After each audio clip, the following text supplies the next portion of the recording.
looking good. So everyone's just still trickling in. We've just wait another minute and then we'll get started. Glorious Saturday morning. It is beautiful out there. Yeah, it's really pretty.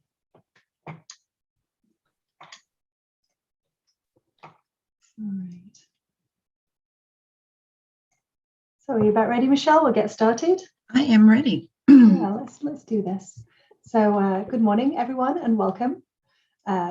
This morning's workshop is Installation and Maintenance, Protecting Your Investment. My name is Janine, and I work for Studio West Landscape Architecture and Planning, who is the San Diego County Water Authority contractor for the Water Smart Landscape Makeover Program. And I'm going to be your facilitator this morning. So before we get started, I would like to go over some Zoom etiquette to ensure the meeting runs smoothly. So your videos are all off this morning during the presentation, just to limit distractions, and your microphones are also muted. So that this is so we don't disrupt our speaker as she is presenting and to prevent anything that might restrict anyone's ability to hear the information. There will be several breaks during the presentation where I will ask the instructor any questions I receive through the chat function or through the Q&A, or I can unmute you if your hand is raised so that you can ask your question directly if you would like to do that. But please do wait for the break to do so. To use the chat or Q&A feature, please just type your question into the boxes at any time. And if you're new to Zoom, please reference the Zoom participant guide document that was sent out with your registration confirmation, because that shows you how to use all of these features. So while Michelle is presenting today, she may hold up some props. So if you're having difficulty seeing a particular screen, please look to the top right-hand corner of your screen and toggle between the different views, because one might work better than the other. Also, to let you know, this meeting is being recorded today and may be used or posted online after the class. So now I would like to introduce you to Michelle Landis, who is our instructor and landscape expert today. Michelle is the principal landscape architect and founder of Studio West Landscape Architecture in San Diego. And you may remember her if you have attended previous workshops or classes. She has a wealth of information and is involved in all kinds of projects in her role as a landscape architect. So Michelle, thank you for being here this morning. Great, thanks Janine. Welcome everyone. Glad to have you here this Saturday morning. So for those of you who have wrote out all of these topics, this is kind of the finale of our 5 special topics. So those first few slides might seem a bit repetitive to you. So I apologize, but we also want to help the people who are just taking this as their first workshop kind of understand the steps of transforming your landscape into a water smart landscape. But we will get onto the core topic of installation and maintenance as soon as we can. So quick word about our sponsor. This is a San Diego County Water Authority program. And so they are our wholesale water provider to the region. So they are the people that supply water to the different member agencies where you pay your water bill to. And they service 97% of the county's population and build, own, and operate much of our water infrastructure. So this is also sponsored by the County of San Diego Watershed Protection Program. We realized a few years ago that their goal in educating the public on these sustainability topics was very much the same goal as the water authorities. So what's great about this partnership and the many grants that the Water Authority chases to fund this program keeps that free to you, and also make sure none of your water bill money goes to this program. It's all funded through grants and support through the county. So growing up in Los Angeles, one of the things I didn't think about being a child in Southern California was where our water came from. And turn on the faucet, water came out, problem solved. But most of our water comes from places far away. The vast majority of our water comes from the Colorado River, a little bit from the State Water Project through Central California. And when we started this program, we were only at 4% local supply for water. We have built more infrastructure. We are now up to 16%, and that number will continue to grow as some of these larger infrastructure projects continue to be built. So in 1990, which happens to be the year I moved to San Diego, we had a very, very serious drought in those days.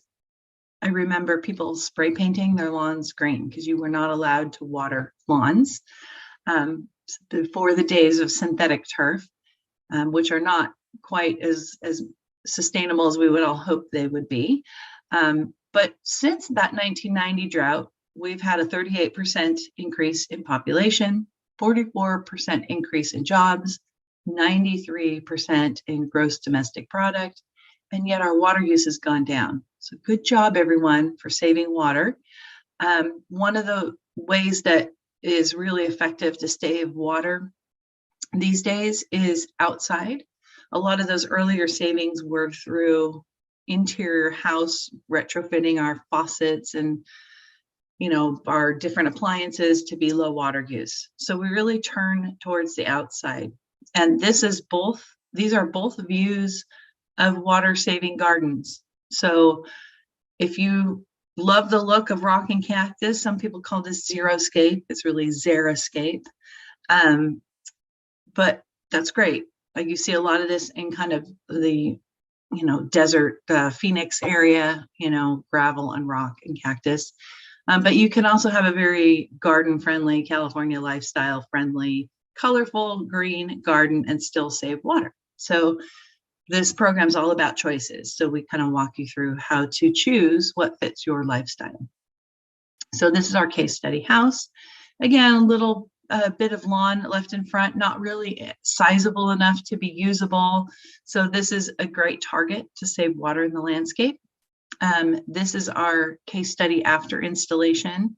I always like when we present these live because I ask people how they think that looks. And usually people giggle and say it looks sparse. And that's because this landscape's been not only planned for low water, but also low maintenance. So these plants have been spaced accordingly so that when they mature, they filled out the space they need, and it's not requiring anybody to be out there clipping and hedging and keeping everything in its spot. So this is about 6 months after installation. You can see that plant material is starting to fill out, ground covers are starting to reach to the sidewalk. This is about a year after installation. You can really see those mid-ground shrubs are filling up their space. So I'd say they're 50, 60% of their mature size.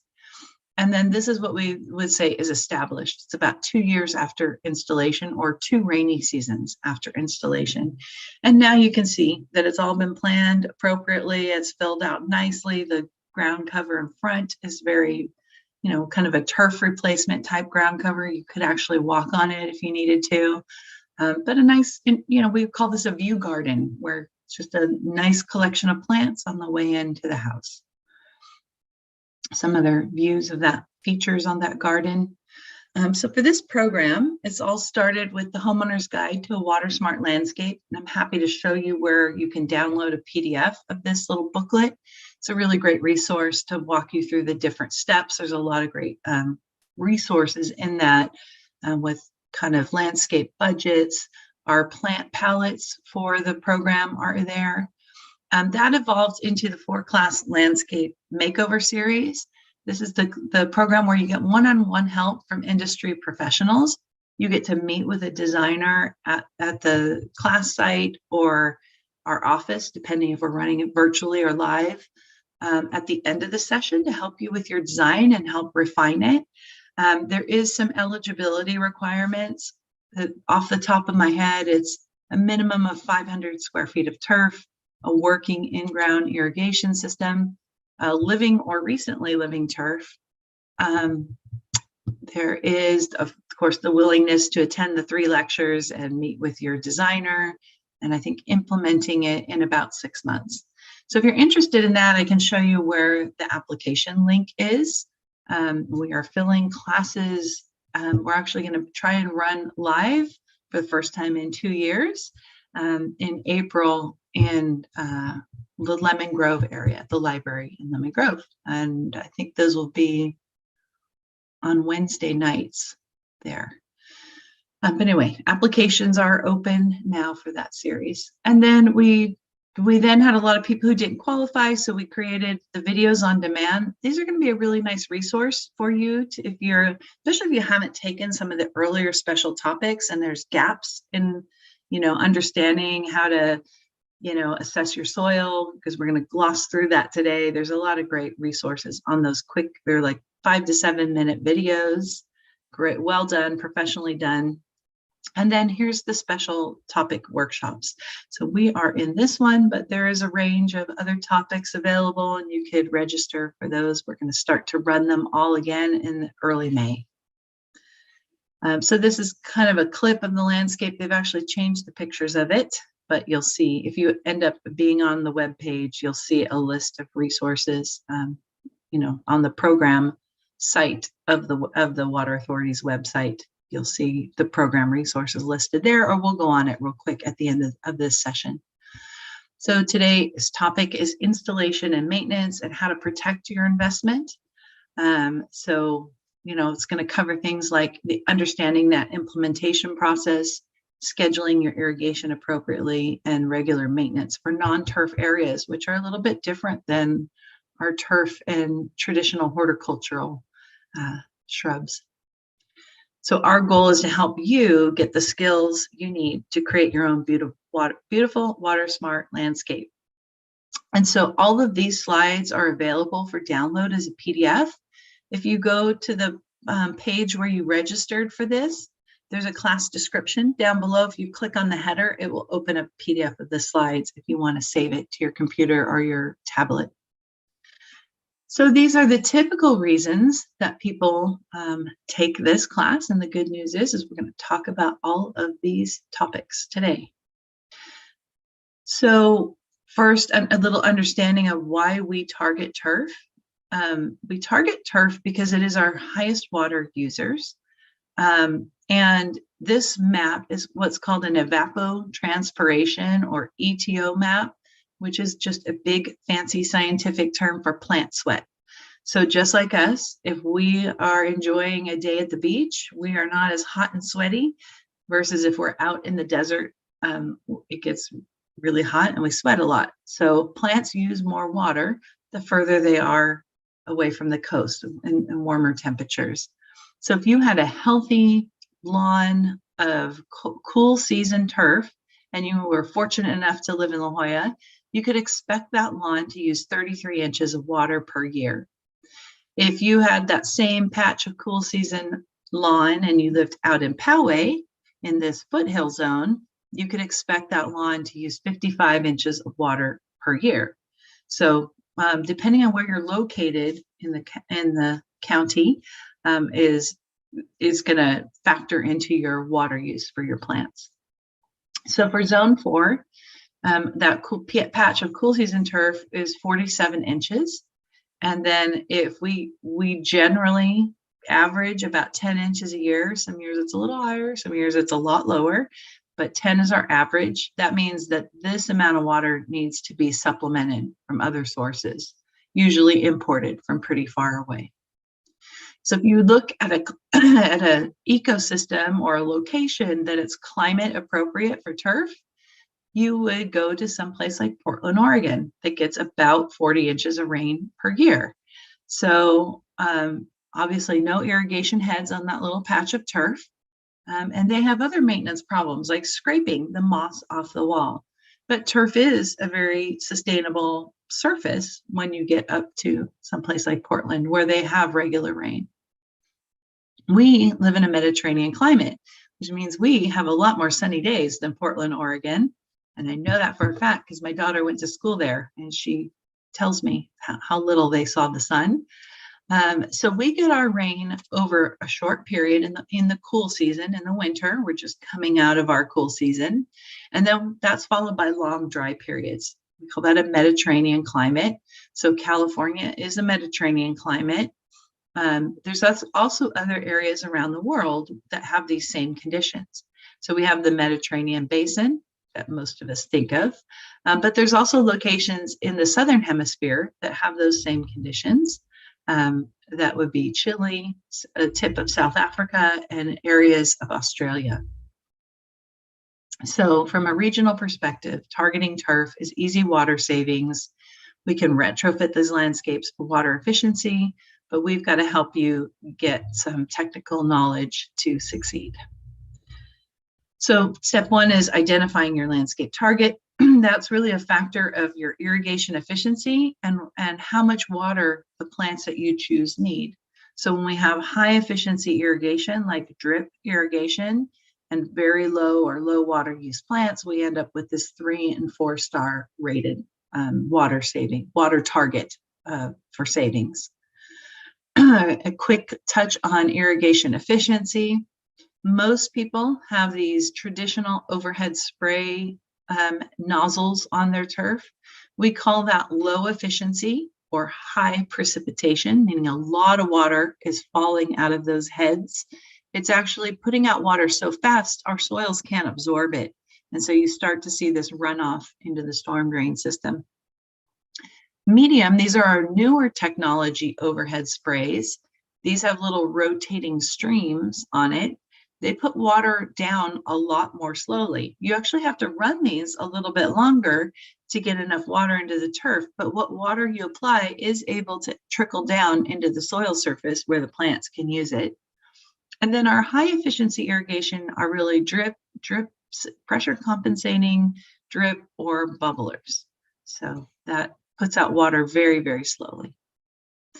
And then just a quick overview of water species. Very low are our native or adapted species. Low is plants from similar climates. Medium is our kind of standard horticultural plants. And then medium high are our more tropicals and lawn. So we want to limit these types in our landscape if we're designing for water conservation. So step 2 is measuring, kind of creating a base sheet, and we start by measuring your property. You're going to start with a dominant location and then do a string of measurements in. So in this case, we're starting at the edge of the curb to the edge of the parkway, the sidewalk, back down this walkway entrance. There's a little landing here, and then measuring along the wall. Sometimes, depending on when's the last time they have available imagery and the quality of that imagery, sometimes if there's not a lot of trees blocking your yard, you can just go into Google Earth or Google Maps satellite view and print a scaled version of your yard if you can see enough. Sometimes it's not so clear once you zoom into a residential household scale, or if you have a lot of trees, you can't see through the trees. But the easiest way that I found to create a base plan is to just use grid paper. That's an easy way to scale your landscape onto a piece of paper that you can work off of. For small scale residential, I like to choose 1/4 inch grid paper. So every one of these squares is 1/4 inch. But there's also grid paper that comes in 1/8 inch grids, 1/10 inch grids, 1/20 inch grids. So those are the different scales that we tend to use to design with. And then you can just translate those measurements. So you can see here's the edge of the curb, and we came back 5 feet back to the edge of the parkway. And there's four cubes for the sidewalk, and there's 15 back here in this little landing. So create your little base sheet. Always a good idea to list that scale, because you're probably going to hand some of this information off to maybe a contractor. And if they have a scale drawing, then they can actually do takeoffs and give you an estimate of how much your landscape's going to cost. Always a good idea to identify which direction is north too. And that's going to help us keep track as we're selecting plants, and which areas are in shade, which areas are in full sun. So quick little blurb on soil. This is a really important component of getting a landscape established, and understanding how to maintain it is really understanding your soil texture. We live in an arid climate, so we don't have a lot of organic matter in our soil. We have what are called mineral soils. It's primarily the weathered rock. So by understanding how to amend the soil and maybe start aggregation, correct compaction, that's really going to be the core component to getting our landscape established in a healthy way. So what the rock gets weathered into different sizes. It gets weathered into sand, which is our biggest particle, silt, and then clay. Clay is tiny. It's not even really visible to the naked eye, usually kind of clumps together. And then if you hear the term loam, that really is just a mixture of all the different particle types. So a sand has the properties of being very fast draining. And if you've been to the beach, you've seen that the wave crashes up and it just goes right through the sand, drains through. It doesn't hold water close to where the roots are. So if we have a sandy soil, I used to own a house in Pacific Beach. We dug in our yard and there would be like seashells. So that when we tried to water our plants to keep them alive, the water just goes right through. So we have to water more often. It also doesn't hold a lot of nutrients near the plants. So, we have some strategies on how to slow the water down and how to keep that water and nutrients up where the plants can access it. Silt is a medium drainage. It holds water medium well and nutrients medium well. So it keeps things available for the plants longer. Clay is very slow draining. And if you've lived on a property that has clay soil, I currently have clay soil, that can be a challenge. Water sits for a really long time after it rains and doesn't want to infiltrate down into the soil. Once it gets wet, it stays wet for a really long time. It holds a lot of water and nutrients. The problem is clay actually will bind the water and nutrients so tightly to the soil particles, even the plants can't tear it away. So we have to do a little bit of work to open up clay soils and get it aggregating and let water move through it. And then loam, again, acts a lot like a silt soil where it's kind of in that medium class. Most of the soils in San Diego are loam. Most commonly is a sandy loam soil, which is a very good soil region-wide. So if we want to determine our soil texture, you're going to dig a hole. I like to recommend a 12 by 12 by 12 inch hole because then I use it for an infiltration test later. But it could be a 6 by 6 by 6 inch hole. And you're going to take some samples from at least 6 inches down. I have my handy little jar here that the easiest way to do this is to fill a jar about half full of water and half full of soil. And this has been sitting in my little bin, so it's all settled out. And you can see that it's weathered rock, and all the rock's the same color, so it's hard to see it. So I'm going to shake it up, but that's what it looks like after it's been sitting. Water's nice and clear. Take me a minute to shake it here. But you're going to fill the jar half full of soil, half full of water, shake it. Now, time's an important thing to keep track of when you're doing this, because again, the mineral, the weathered rock is generally all the same color. So as much as I love to tell you that the sand looks like sand from the beach and the silt looks like rich agricultural soil and the clay looks like a terracotta pot, like this graphic, that doesn't really happen. So it's hard to just visually tell each one apart. So you're gonna tilt, it's all stuck at the bottom now. Oh my goodness, my dog is not happy that Saturday I'm working. So I'm going to, sorry everyone, she is very insistent. I'm gonna go put her in another room. I apologize, I'm gonna put you on mute for a minute. And so that would be Michelle's dog, just wanting to get some words in to the presentation as well today, apparently. Sorry about that. Just be a minute. If you guys have any questions, I put in the chat while Michelle is presenting. I always turn my screen off just because I'm doing homework. So if you have any questions, just put them in the chat or the Q&A and we're happy to come back. Sorry, everyone. She just was not happy that I'm not playing with her on Saturday morning and was standing outside the door barking. Love having pets. Okay, we're going to shake this up really well. I'm going to turn this over, and time is important because the sand's very heavy, so it's going to settle out in the first 3 to 5 seconds. And I don't know if you can see that, but the sand is kind of settled out by now. And then the next 3 to 5 minutes is when the silt is going to settle out. And then set it off to the side, and last but not least will be those fine clay particles.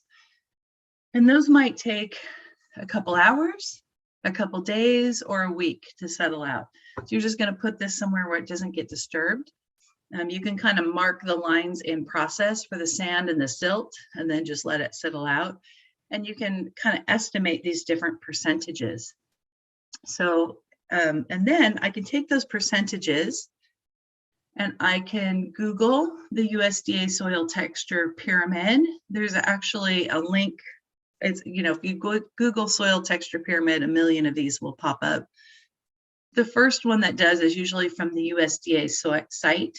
So it gives you a triangle visually, but you can also enter in the percentages and it'll find the location of what type of soil that you have, what soil texture you have. But the way you'd use it, say I have 40% sand, I would start along this sand border. This is 0 up to 40, so I'm along this axis. And then say I have 40% silt, go along here to this axis, and those kind of meet together about right here. And then the remaining 20% is clay.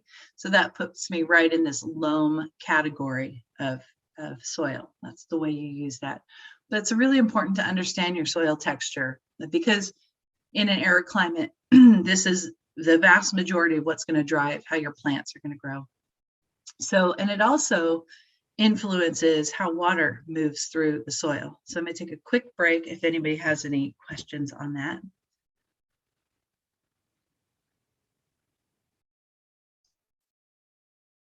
Hi.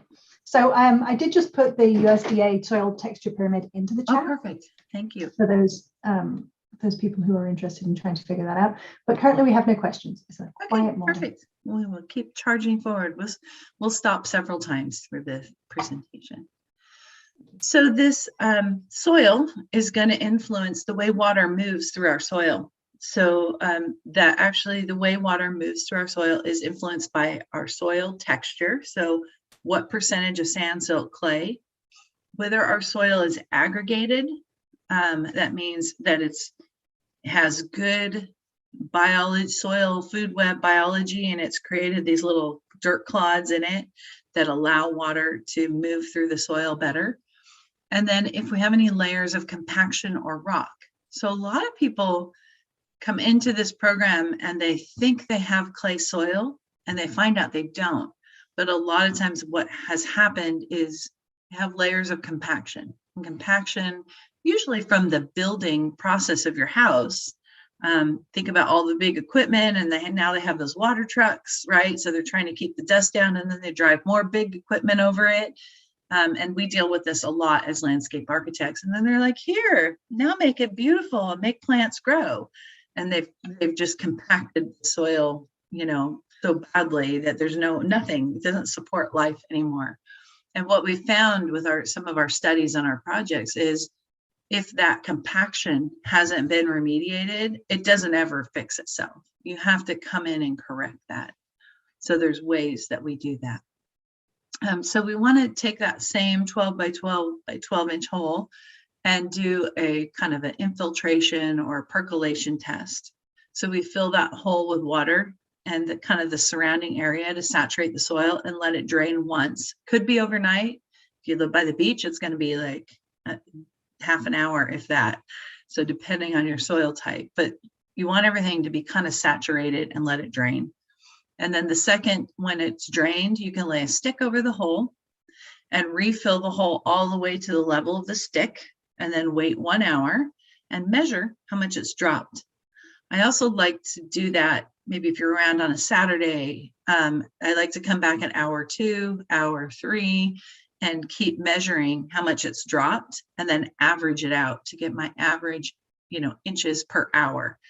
Sometimes things can start to drain fast and then slow down, or start draining slow and then speed up a little bit. So it's nice to have measurements taken over a period of time. So we say less than 1 inch drainage per hour is slow.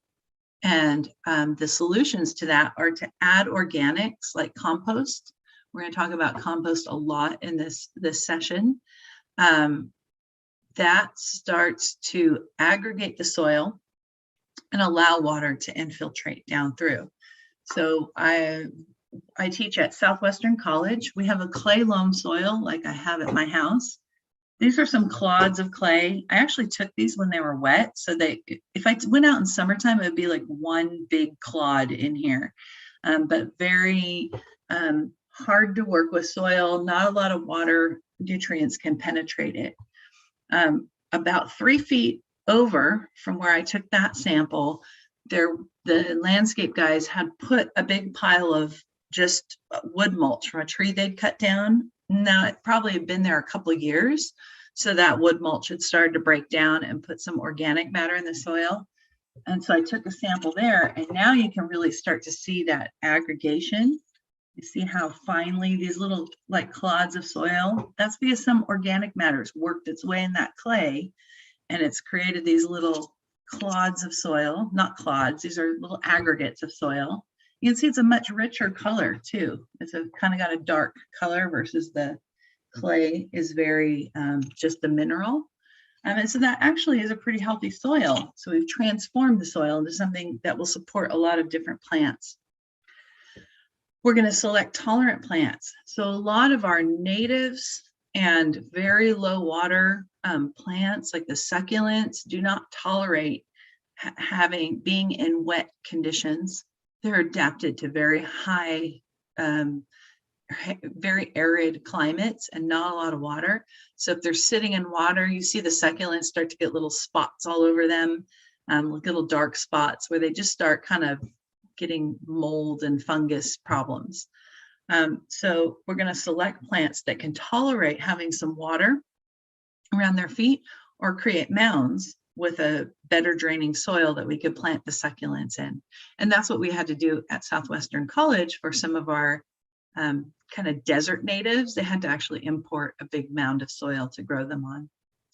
1 to 3 inches is our sweet spot. That means we're getting water down into the soil, but it's staying up in the soil profile so that the plants have access to that and the nutrients. And then more than 3 inches, we consider fast draining. And so that we can correct that also by adding compost, right? So that's going to start that aggregation process. And that actually keeps a glaze of water up higher in the soil profile so the plants can access it. We're going to select tolerant plants. These are the ones that the succulents, the very native arid climate plants, they love that condition. And then if we wanted a more tropical effect or very lush condition, we might create mounds with soil that had a much higher organic matter and maybe some clay content in it to keep it moist longer. So the other component of understanding your soil is soil can be sent to a lab for testing and recommendations. That's starting to look at those micronutrients. So I would say this is a nice to have. It is a bit costly. It's usually about 150 to 250 per sample. And I'm going to say it's more likely in the upper range of that. If you're going to go through soil testing, you should do it with an independent lab, not as a free vendor service. So some of the professional landscape companies will test soil for free, but then they give you recommendations to correct it that are very expensive products. So you're not really saving any money and you don't really have an independent test. So we can send soil samples as what we call an aggregate sample or separate samples. I usually start with an aggregate sample, which means I'm going to different locations around the yard and taking a bit of soil from here, and adding it to one sample and sending that to the lab. And then if there was a problem with that, then I might do separate samples. I'm trying to identify if there's something really big that popped up. Or sometimes I might have very different soil conditions at the top of the property that goes down a slope and then different at the bottom. So I might send 2 samples if I feel like there's a big variation in my property. So we're going to soil testing. It's just like doing the texture test. You're going to remove all the surface mulch, dig down about 6 inches, and then take samples from the side of the hole. So from 0 to 6 inches. And you're going to kind of put enough in to fill a quart-sized freezer bag. It should be about 3 to 4 cups. That's what they're going to need to do a full spectrum soil analysis. Soil probes are great if you have access to one. the challenge in our climate is that we have a lot of compaction. We don't have a lot of organic matter, so they're very difficult to get down into our soil profile. But if you have one and you can get in the soil profile, you can just take these soil plugs from around the landscape and fill your quart-sized freezer bag with that. So here's an example form. So these soil labs do a lot of different testing, but for kind of residential landscape testing, you could have your soil tested. You could have a water tested. So if you're on a well supply, or you have access to a well, or you have concerns about the water and your potable water, you could get that testing result from your agency too. But if you had a source of water that you were maybe harvesting rainwater and you wanted to test that, you could do that. If you're creating compost on your property, you could send your compost in for testing. The two main ones in Southern California are Waypoint Analytical and Wallace Laboratories. Both require you to ship the samples to them, usually just via regular postal mail, and prepay via a credit card. And once they have your soil sample and your payment, then they will run the test and email you the test results. So this is an example of the Waypoint Analytical's form. I find Waypoint Analytical has an easier to read soil recommendation report. So I like to start with that one. Wallace Laboratories these are both fabulous providers. Wallace Laboratories really specializes when there's a problem. Maybe there's been legacy people dumping things that are causing problems with the soil on the property. Wallace really can create a strategy of how to remediate that well. But I think for the general homeowners, easy to read, Waypoint Analytical does a great job. Their recommendations are very easy to find. They're not too complex. So I'm not saying one's better than the other. I just think they're easier to follow and understand. So the examples are from Waypoint that I'm showing you. So you've got your contact information, and then you're going to check a box, either needs amendments for new planting, which is probably likely if you're taking out turf and renovating your landscape and putting new plants in, or the area is already planted and needs maintenance recommendations. And so for new plantings, I usually select this A05-2 complete box, and then they do the whole range. And then it's saying, what does this sample represent? So, what we've talked about so far has been a site soil sample. So I would check that, and it would say from what depth, and I would put 0 inches to 6 inches. But maybe my neighbor has a pile of soil that I want to bring over to my yard. Then I could say, oh, it's a potential import, where are you getting it from, and how deep is it going to be placed? Is it going to be where the plants can reach it? Or are you putting it down deeper and then using your own native soil? And then they have some questions about existing landscape, if that's the case. And then it's asking what conditions should the report address? So are you going to be replanting turf, ground covers, trees and shrubs? Is it an athletic field? Are you hydro seeding, or is it specialty plants? So if you're thinking about changing out these higher water plants like turf and putting Mediterranean plants or native plants in, you select specialty plants and say, Mediterranean plants or low water use plants or native plants, and they will tailor those recommendations towards that type of planting. Normally 5 to 7 working days to turn the test results around. And then again, they email you the report. This is an example of the actual soil test. And then there's a report with recommendations that goes with it. And so you can see that for this is from a real project, that if something was low, the number is listed in blue. If it was sufficient, the number would be in green. And if something was high, it would be in red. So there's actually, it's soil samples, site soil, one sample. Nothing in here was high. So everything was either low or sufficient. And so it's going to give me the pH. That's important. We'll talk about that in a minute. It's going to tell me if there's a lot of salt in the soil. So if you live coastally, that might be an elevated number that you'd have to keep an eye on and get it down before you put new planting in. And then it's going to break down all of the macro and micronutrients. So these are your main nutrients. If you go to buy fertilizers and you see that like 15, 8, 6, that's your NPK, your nitrogen, phosphorus, and potassium. Those are very important components. Sorry, it's these 4 here, nitrogens in 2 columns.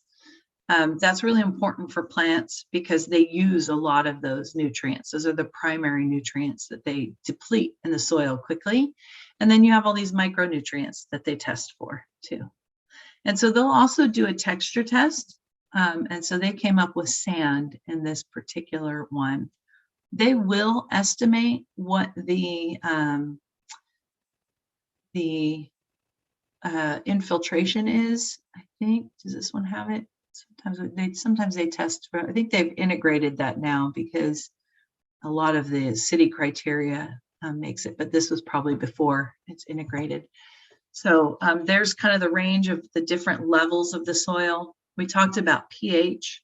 7 is considered a neutral soil. That's right in this green line right here. What happens is if you have a neutral soil, all the different micronutrients are available to the plants. And once the soil gets pushed to an alkaline state, which is very common in our region, it's common to arid climate soils that don't have a lot of organic matter. And we are also importing our water from the Colorado River, which is an alkaline source of water because it's an even more arid climate. So over time, we see a shift with potable water irrigation up to an alkaline. So if you look at 8.0, you can go down and see that these nutrients are available to the plants, but then you hit iron and manganese and boron, and these get bound up like chemically by the soil, and they're not available to the plants. So if you've ever tried to grow citrus and you have your leaves turning yellow and it's got like dark green veins in the middle, that's a sign of iron depletion. So adding some iron amendment will restore the green color to the leaves. If you have palm trees that look sickly yellow, that's a sign of either overwatering or that it's depleted of manganese. So palms need a lot of manganese. And if you have an alkaline soil, even slightly alkaline, that gets bound up. So if you get some of the little palm spikes or palm foods, it'll start to green up the palm trees. Same respect, we do have pockets of areas that are a little bit acidic. Those tend to exist more along the coastline in North County is where I've encountered them. But one of the things that gets bound up is phosphorus if you have a acidic soil. And that is kind of important in establishing healthy roots to a plant. So when you're new planting and you're low on phosphorus, it's hard for the roots to get enough of what they need to grow well. So general soil amendments that you're going to see as recommendations include gypsum. So gypsum helps release any salt buildup. It kind of opens up the soil, lets those salts flush down, and it can help to lower pH. Sulfur it actually decreases pH. I have that backwards. So sulfur as an amendment will actually bring that pH down too. NPK is our main nutrient, so there might be fertilization requirements. And then compost. This is going to provide some of these micronutrients. It's going to add organic matter to the soil and benefit the soil food web organisms. So compost is available in bags or bulk. It should be finely screened to incorporate into the planting soil. It should be 30 to 60 days mature, meaning it's had enough time to go through the heating process to ensure any weed seeds or pathogens are killed. If you're going to use compost on edible plants, you want to avoid anything with biosolids listed. That's really recycling human waste. So we need to do that, but you probably don't want to put it on your edible plants. And if you're looking for a big box store solution for compost, you can look for this OMRI listed. That's a good quality of measure of quality for prepackaged compost. Our local producers also produce a very high quality compost.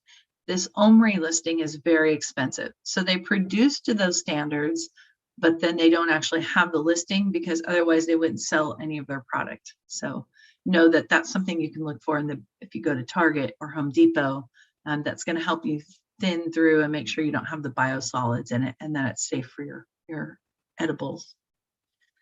And then just a quick touch on design.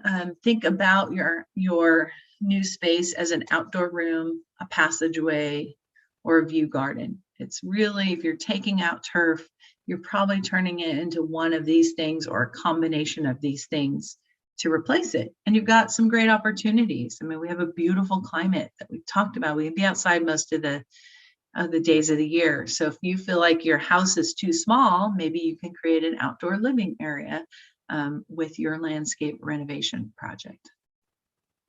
So time to make it happen. So this is a nice example of one of our past participants. They had this long, narrow strip of grass that wasn't really usable. Actually, this participant just won one of the big awards a year or two ago. And she had a disabled daughter. So she created this little sensory path where she could push her on her wheelchair. And it was a great repurposing of a landscape that wasn't really meeting anybody's needs and was just using a lot of water. So, so the implementation overview is you have the demolition or removing the things that you don't want.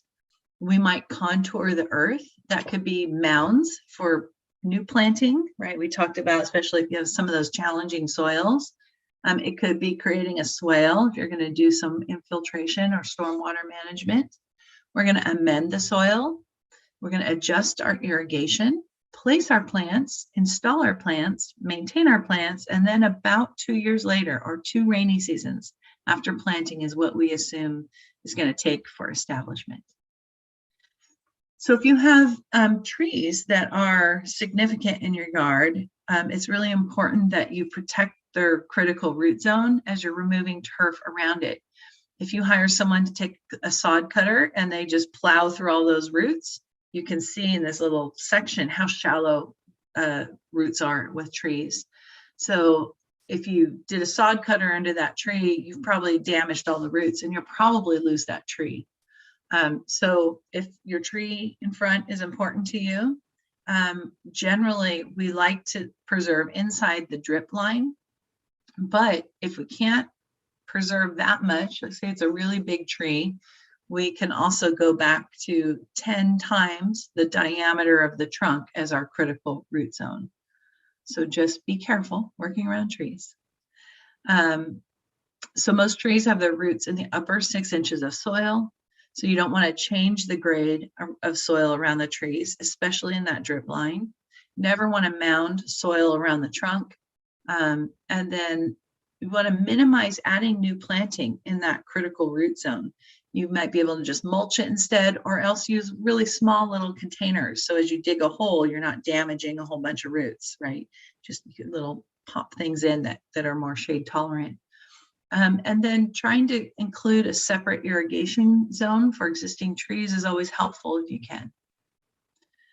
So roots, so the root network spreads out under the canopy of trees. So if you put a little wrap of drip irrigation right around the trunk of the tree, that's not really watering anything. That's probably just going to cause some fungus problems on the trunk of the tree. So don't put your drip irrigation there. You know, you'd want it kind of radiating out away from the trunk and under that canopy of the tree.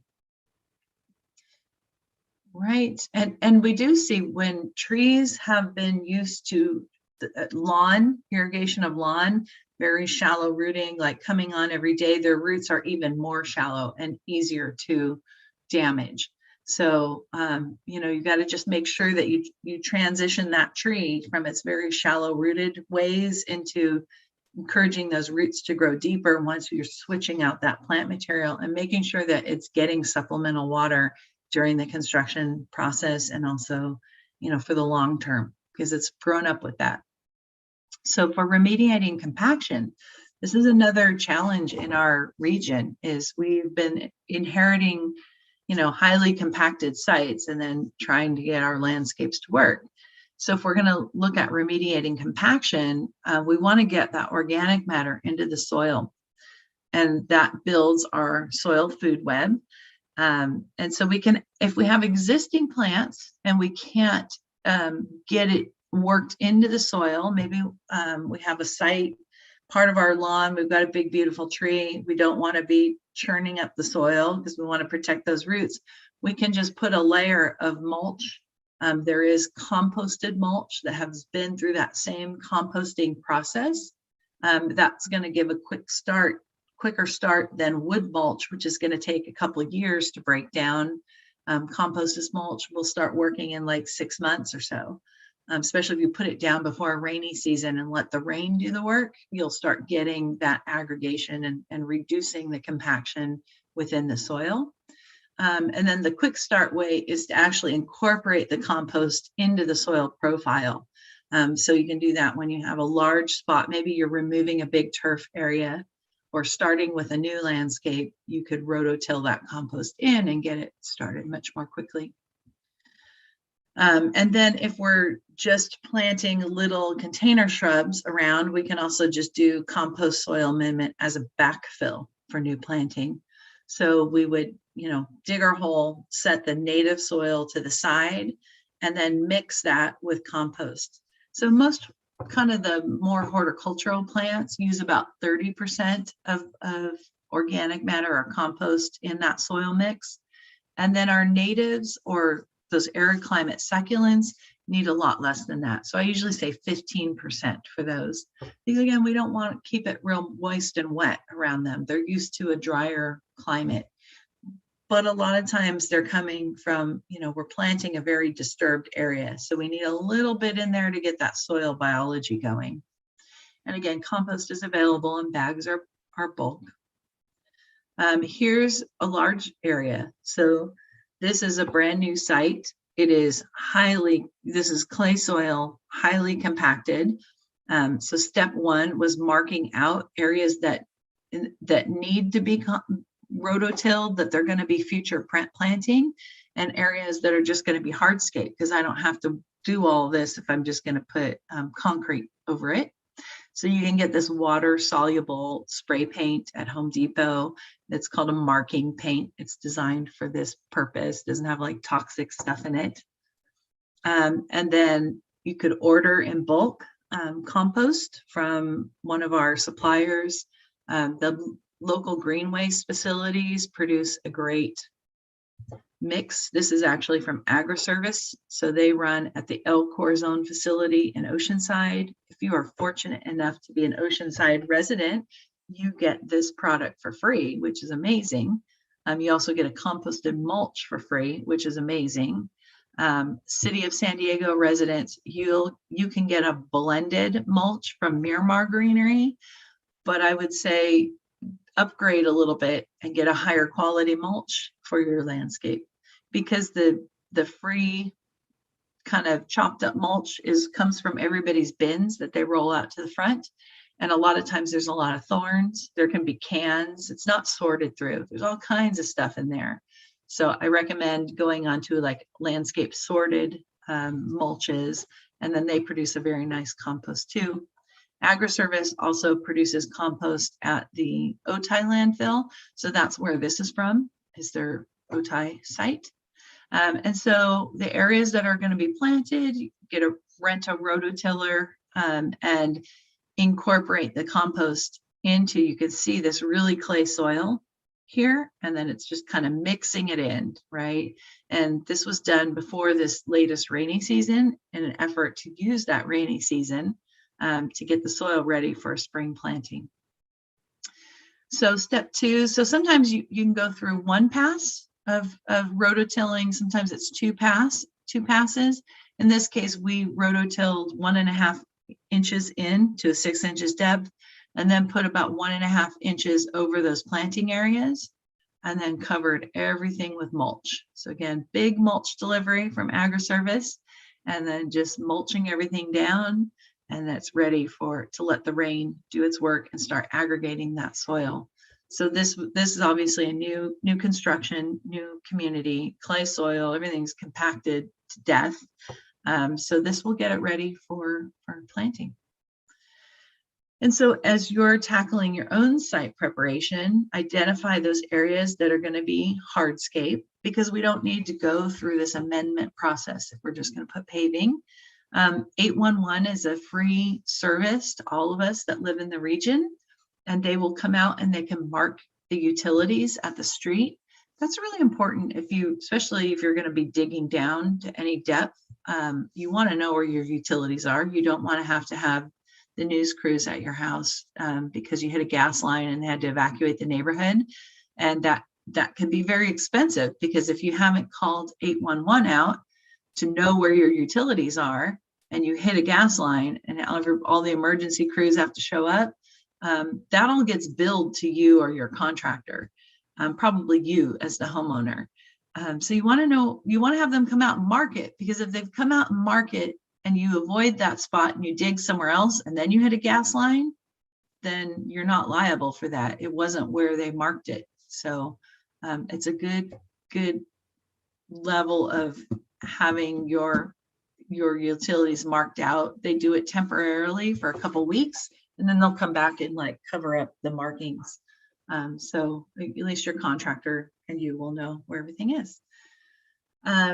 So laying out irrigation lines. So if you're going to be putting hardscape in, we can put little sleeves to connect irrigation across that hardscape area so that you can get a drip line through to the other side. So make sure to plan for that. Here's a good example of, this was obviously planted and amended, but they created a little bit wider edge to their driveway and walkway.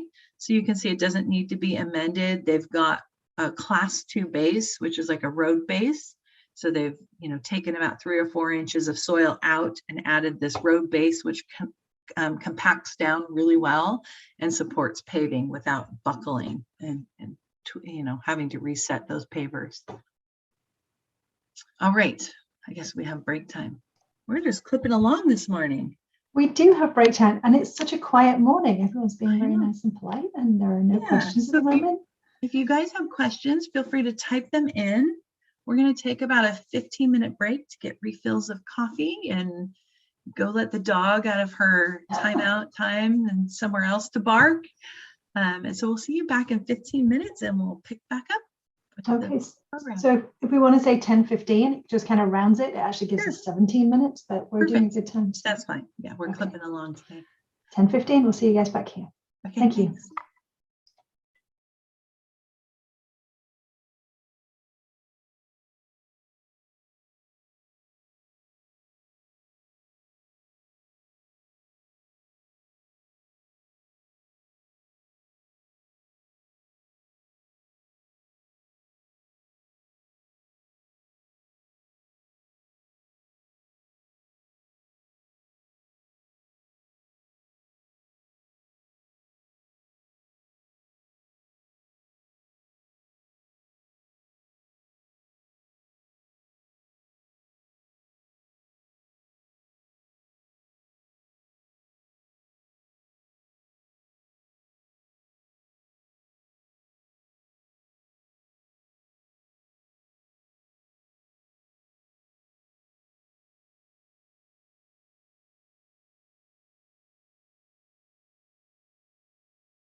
All right. That was a nice little break. Get some toast. All fully recaffeinated. Much better. Okay. So if we're ready to start up again, because it's 10:15. So we do have a question. So if you are choosing mostly California native plants and your soil is the loamy variety, would you still recommend adding compost when you plant?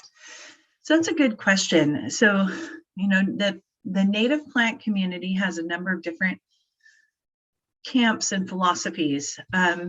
So a loam soil is a nice soil for our natives because it's going to drain enough that it's not going to be, they're not going to be like sitting in wet, soggy conditions like a clay soil would be.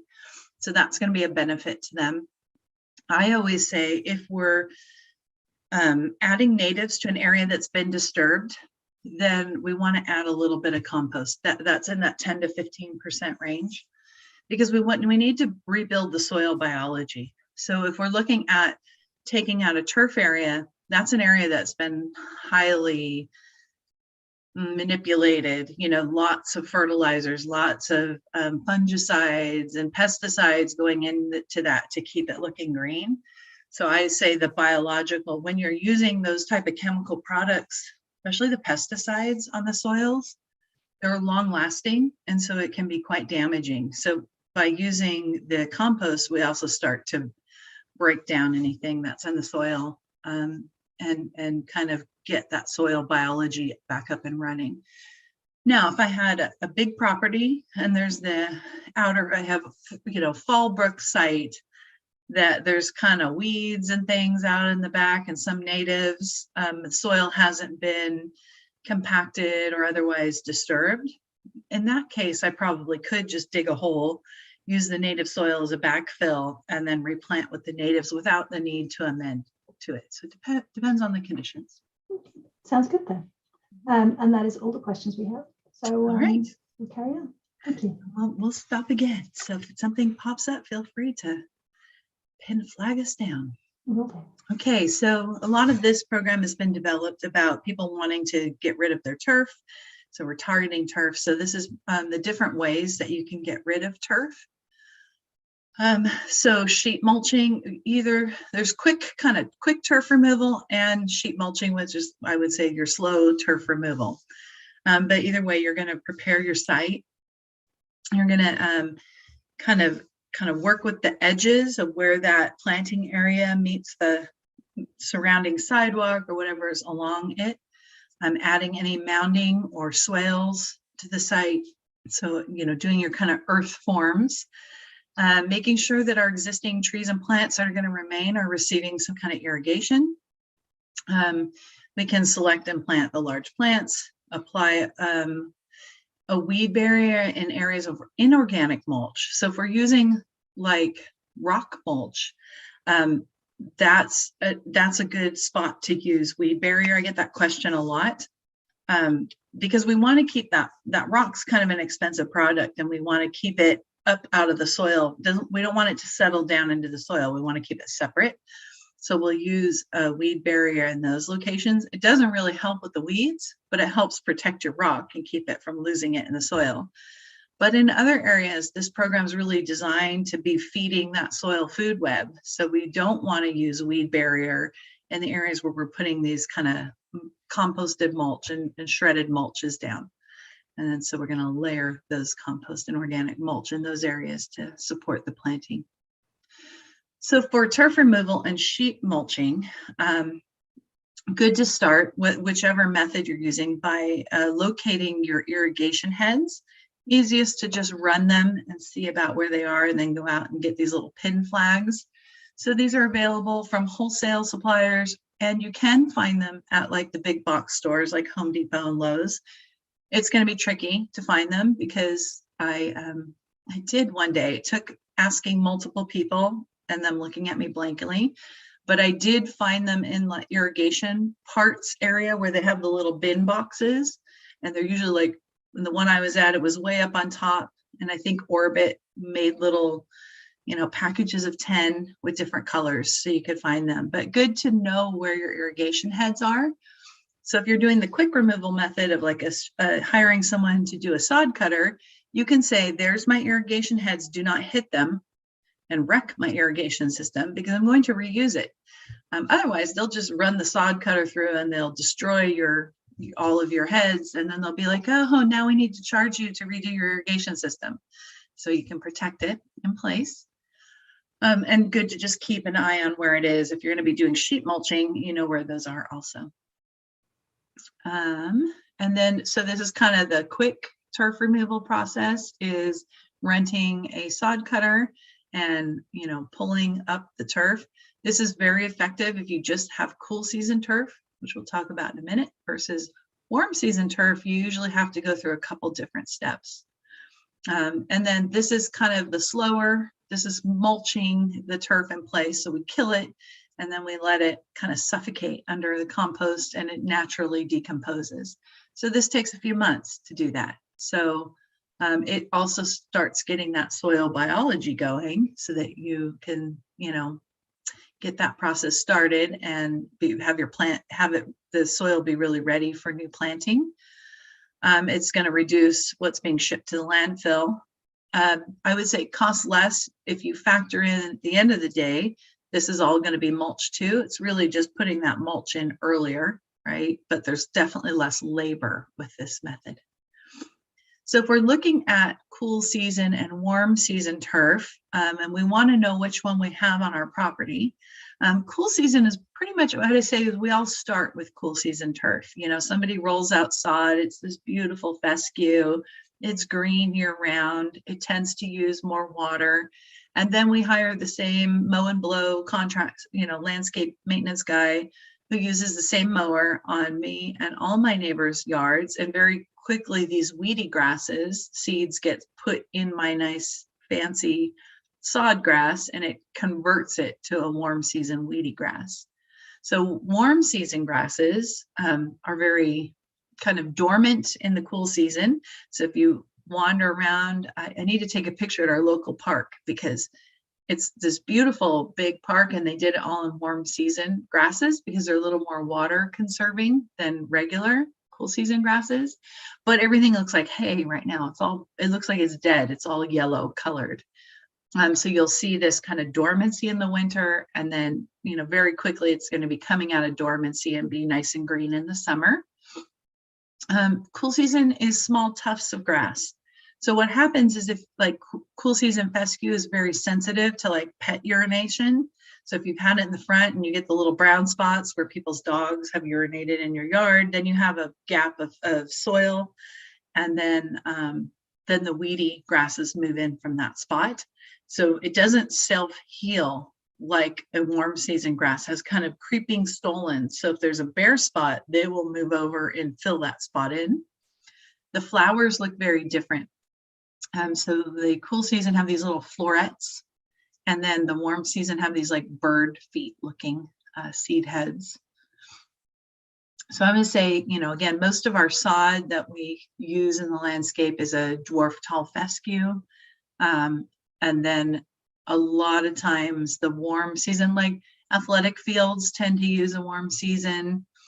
Bermuda grass is very weedy. So there are hybrid Bermudas that stay very nice and neat looking. And then there's the weedy Bermuda grass that moves in everywhere. So you can see if I have cool season, the kill method is I could sheet mulch it and it would die. It's very easy to kill. But if I have warm season, it's like solarization, chemical killing, sheet mulching, and you've got to get that warm season turf dead. So you don't want that coming back after you've replanted. It gets much harder to get rid of it afterwards. So it's usually a multi-step process to try and get rid of warm season.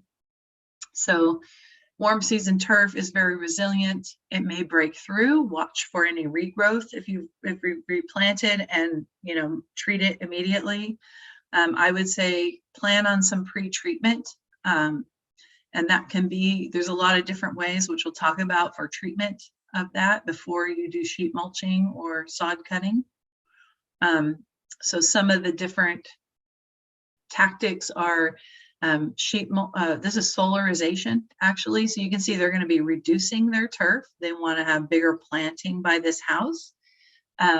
We recommend using a clear plastic. So if you think about when you're kids and you would take the magnifying glass and burn the leaves with the sun's intensity, it's kind of the same idea, right? We're kind of cooking the grass and getting it to die. So we like to recommend that clear plastic. And I have had people say, oh my God, now my grass is really happy under the clear plastic because now it's got some moisture and it's growing. Just keep it on. It takes a little while. Definitely needs to be done in the warmer seasons. This won't work if you're trying it in winter. You need some sun intensity to help that along.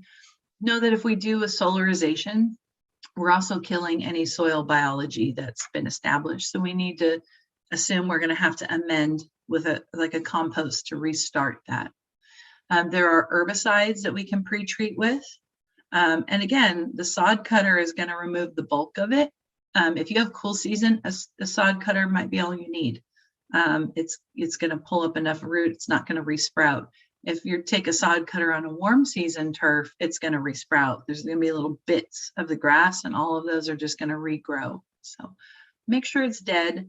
You can't use an herbicide on a warm season turf when it's dormant. It won't work. So you have to wait until it greens up.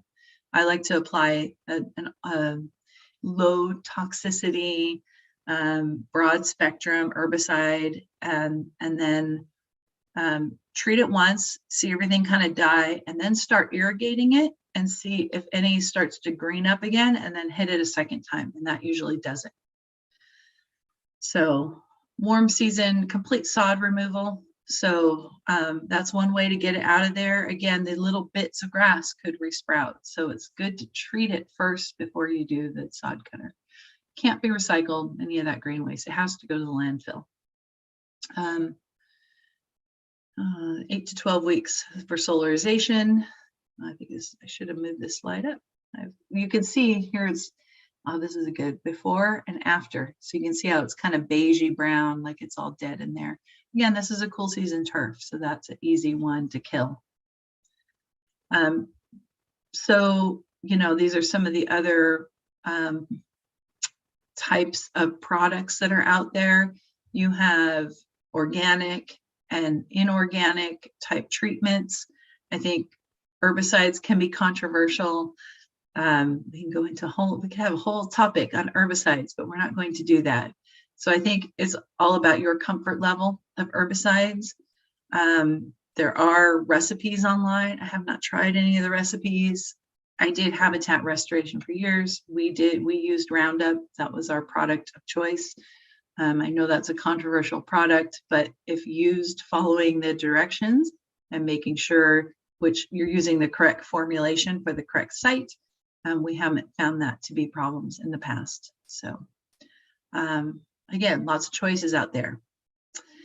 So we want to remove any woody or invasive plants, pre-treat the warm season turf, make sure we're flagging sprinkler heads if we're going to retrofit that system, and soak the area with water. We want to kind of clean up the edges. So we want to, like when turf tends to kind of mound itself up. So if we just took out the turf and then put mulch down, when it rains, a lot of that mulch would spill out over adjacent hardscape areas. So we like to kind of dig that area down so that there's almost a pocket of mulch there, and it keeps everything in place during rain. And usually we do that about 12 inches back from the concrete.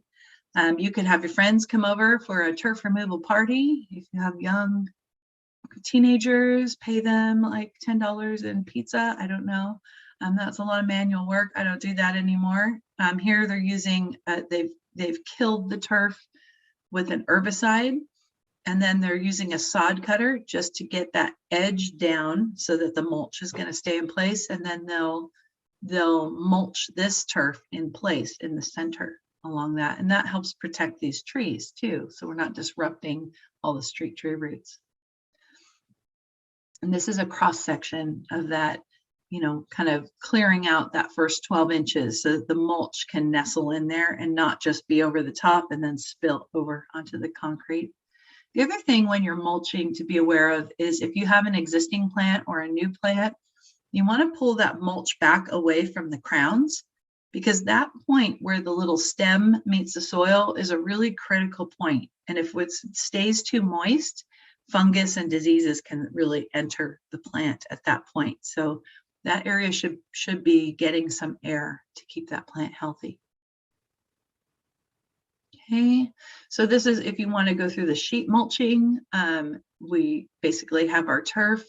A lot of times, especially warm season turf, we've done a pass at either inorganic or an organic herbicide to knock it down, and then water it, puts a layer of newspaper, water it again, put a layer of cardboard, water it again. Some people like to put a layer of compost on top of that. I usually go right to mulch on that, but that's individual choices.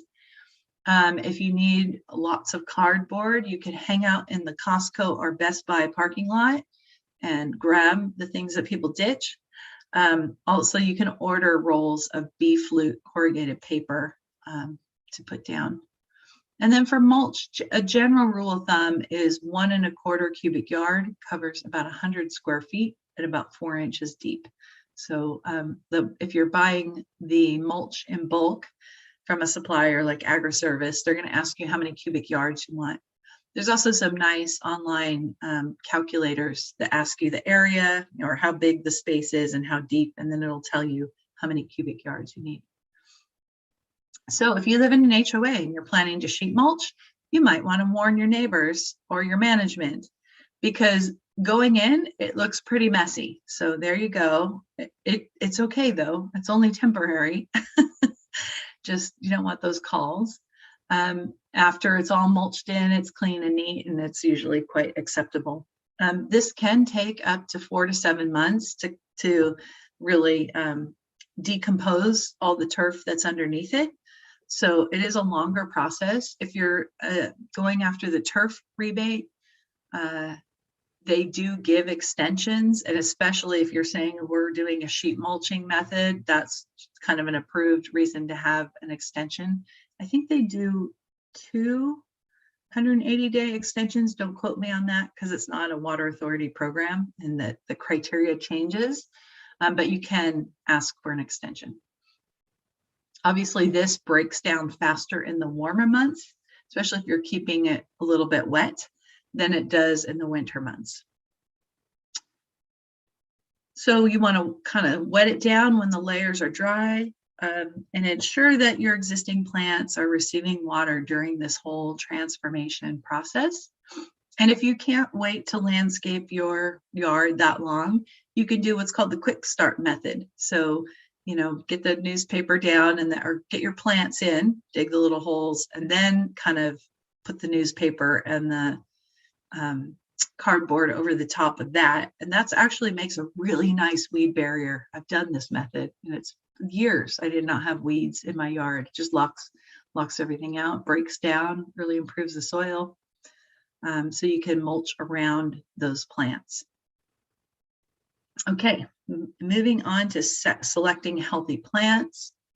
So this was, you know, something that was a bit of a mystery when I became congratulations, you're a landscape architect, and now you have to go tag 1,000 trees for a big project, make sure they're healthy. So how do you do that? What is the skills you need to go to a nursery and make sure that you're picking a healthy specimen to bring to your house? So just know that trees have different types of trunk arrangements. We mostly think about trees with a standard trunk where it's got, you know, big trunk and then the head of foliage up top. But there are multi-trunk varieties, especially this is a crepe myrtle. Olives a lot of times can come as a multi-trunk option. This can be a nice screening tool. You know, if you want to provide some privacy, maybe out your front windows in your landscape, now that you don't have lawn, you could add a multi-trunk tree, which kind of just gives you that broader privacy, where a standard tree trunk, when it grows up, is, you know, people look right under the canopy. Again, for safety, standard trunk are nice because you can look into a space. So it depends on thinking about, you know, do you want privacy or do you want security? And then there are some plants that come full to ground, which means it's a singular trunk, but there's little leaflets and branchlets off of that whole trunk all the way to the ground. So this is a podocarpus, And a lot of times we use that for screening on big properties where we want that blocked. It's more of a columnar or upright plant. And then palm trees, if you're thinking about palms, they come as multi-trunk clusters or singular trunks. And so we measure palms from the soil level to the tip, the base of new growth coming out the top, and that's its trunk height. A lot of times it's mislabeled as brown trunk height, but when you say that, a lot of people think it's just to like this bottom growth right here. It's actually to the base of the new growth is how you would order the trunk height of a palm. And then we want to look at the plants in the nursery and make sure they're healthy. So we're going to look at the roots to the degree that we can, look at the leaves, the trunk and the bark, any signs of pests or diseases, and ask questions. So roots are really important, and you can't always see these, but an impaired root system may cause long-term problems, and that's especially true with trees. So you can see that this tree has these encircling roots. This is the one where you walk up to a nursery and there's this beautiful, gigantic tree in a little small container, and it's on sale at the front. And you're like, wow, I can get that big tree for such a cheap price. And you get it home and you pull it out and the roots look like this. If I plant this directly in the ground like this without correcting those roots, the roots are going to continue to stay encircled, and over time it's going to girdle that tree and probably kill it. So you can buy this tree and you can correct this, and the way that we correct that is to kind of untangle the roots. We might have to cut some of them and get those roots pointing outward again before we put it in the hole.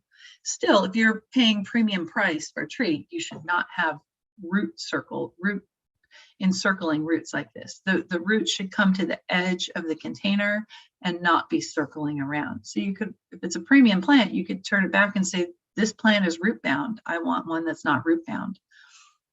The other problem I've had, this happened to me. This is actually a tree from one of my projects. When we get into the recession era where nobody's selling any plant material, nobody's maintaining any plant material at the nurseries, what they did was they let this poor Torrey pine get root bound in a small container. And because this is a native and it's a pretty hardy tree, they took that root bound tree that was too large for its container, and they plunked it in a big box and sold it to the contractors on my project. And the trees kept dying. And when we called out an arborist and we did a tree autopsy, we found there was very little root mass at all on those plants. So it wasn't properly rooted into the box, the big box they sold us to.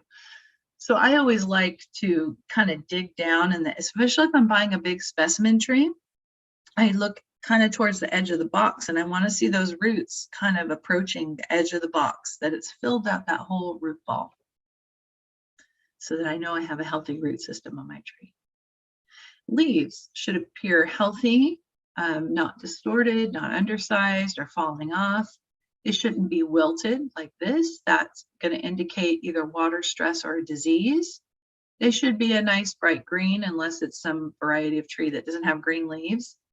This is a really good example of nitrogen deficiency, where the leaves are turning very, very yellow. Like this. Now, if it's fall, it could be a tree that is deciduous and has a yellow color. But if you're seeing this during spring or summer growing season, this is a sign that there's a deficiency in the soil. Sometimes it can have, this is a pest that does this, where the leaves get all distorted and curled up. So that's a sign. Probably don't want to take that one. We want to look at the trunk. So if we're picking a standard tree, we should have a nice straight trunk. We shouldn't have these big branches coming off early. You can see the scarring that happens with this big branch, and you can see the scarring on the trunk here. What happens is all of this folded trunk material ends up wedged down in this branch, and that becomes a very weak point of connection. And as the tree gets larger, that can actually break away very easily. There's just a little bit of tissue connecting that to the trunk. So as the tree ages, that could shear off and actually hurt someone or do property damage. So we want to avoid, we want a nice straight trunk for a standard tree. And if there's branches up higher, we don't want them to be too big. We want them to be a nicely sized branch. Also looking at the trunks to make sure that there's no weeping, damage, scars. Sometimes small twigs are acceptable because we can remove those by pruning. But these are both trees that I would reject. This has this obvious kind of weeping look to it and black. It's got some kind of disease.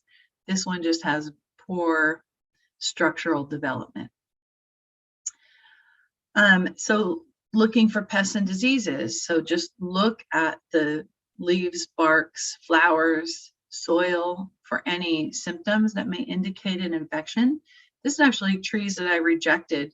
And you can see that the horticultural ties that the nursery put on were too tight, and they actually wounded the tree, and then disease set into that. So you see, again, you see that black weepy look to it. So when I went out, I said, absolutely not. Are you delivering that to my project? You know, get some other ones that aren't diseased. This is peach leaf curl.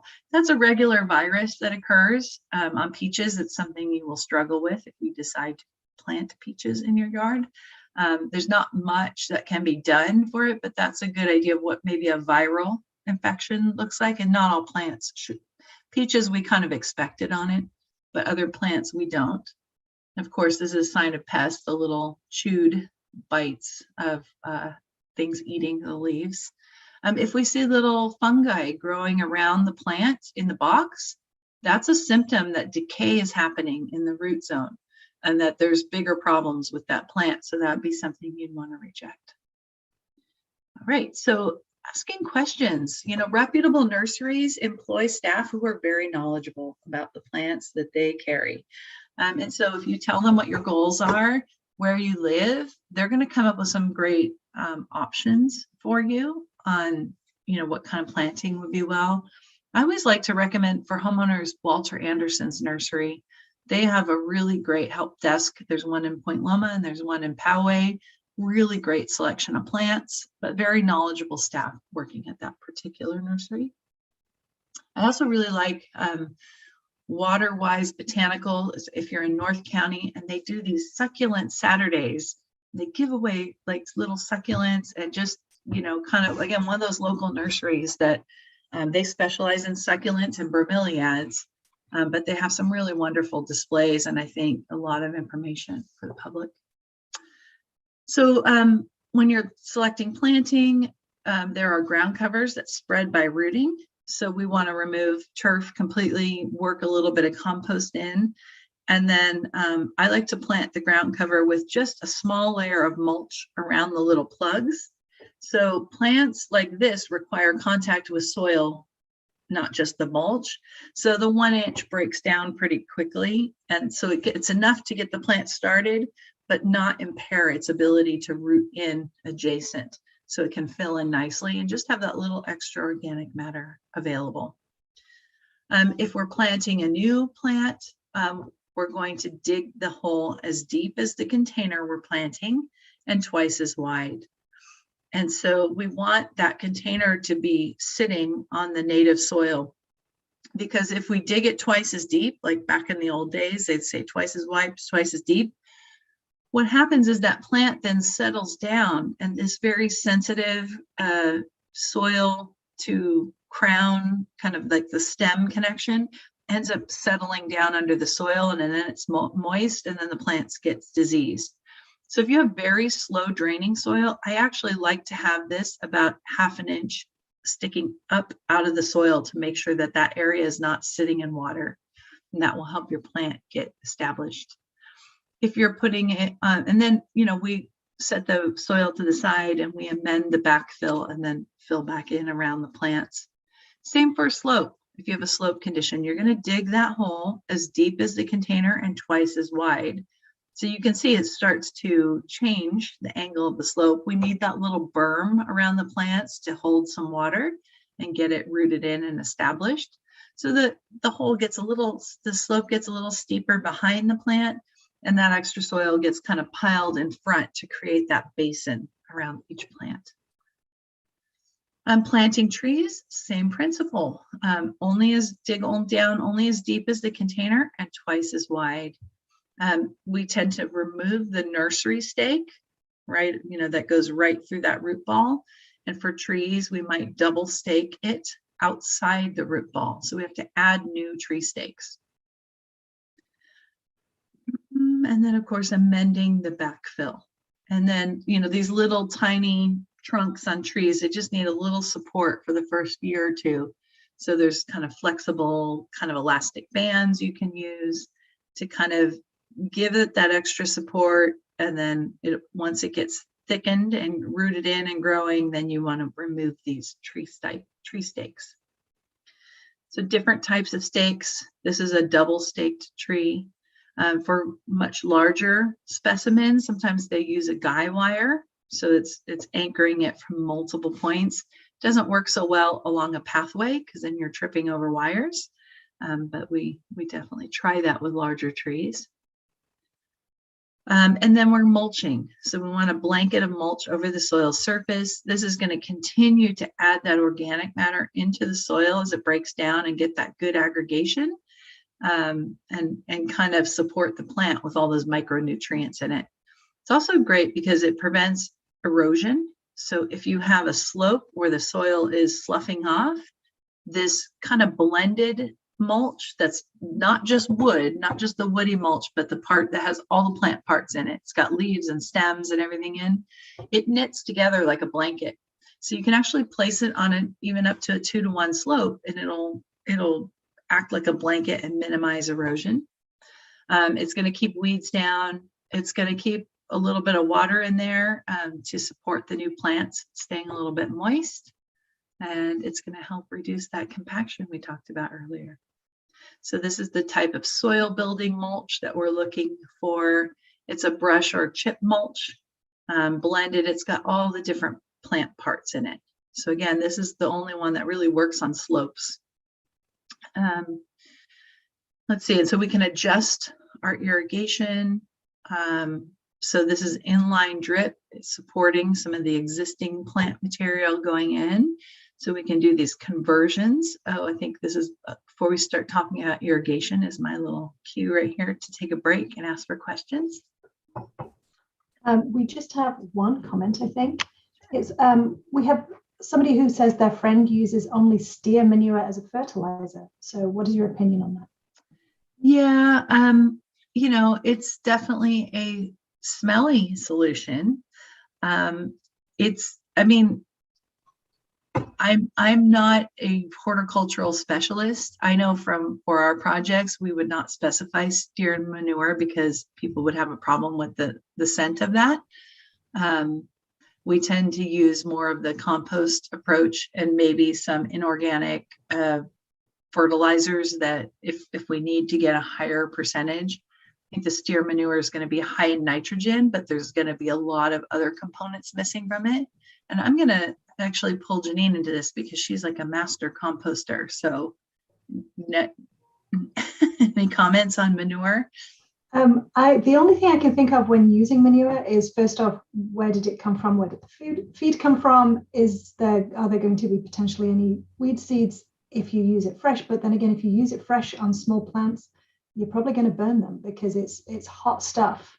That would be my concern. So I think that if you let it age and really let it age until it's no longer potent and smelly, then I think it could be used as an amendment, certainly. But, so what burns the plants is the high nitrogen of it. Is that what? I think it's both. I think it's the high nitrogen and I think it's the heat because, think of horses, like if you have, when you, so so it starts composting and it starts that composting process at a supercharged rate. So it actually physically gets hot. It physically gets hot as well. So like I said, if you let it really, break down, then I think it'd probably be just fine.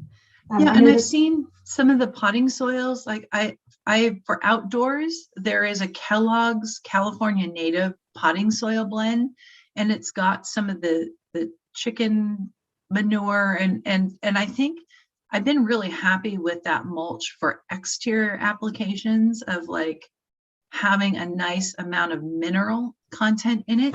I think that's a problem that I've seen with, you go buy potting soil. In the old days, when you would go buy potting soil, there was always a mineral component to it. And then planting mix was just the organic. And when I started looking at the labels recently, I noticed that a lot of things calling themselves potting soil have no mineral component to it anymore. So you have to be adding some native soil in to get mineral into that. So the Kellogg's one to me has that as the manure. I think it's chicken manure that they use off the top of my head, but it's blended into that. And I've been really happy with that as a soil medium for outdoor plants, especially for low water plants. But, just balancing that mineral and then the organic component and making sure you're not getting too organic heavy with low water plants too. So there's been a clarification as well that it's used bagged from Home Depot. So it's already aged. It's already, Okay. If you mix it in with your soil, it'll be just fine, I think. But it's the fresh stuff to be aware of, to be slightly aware of.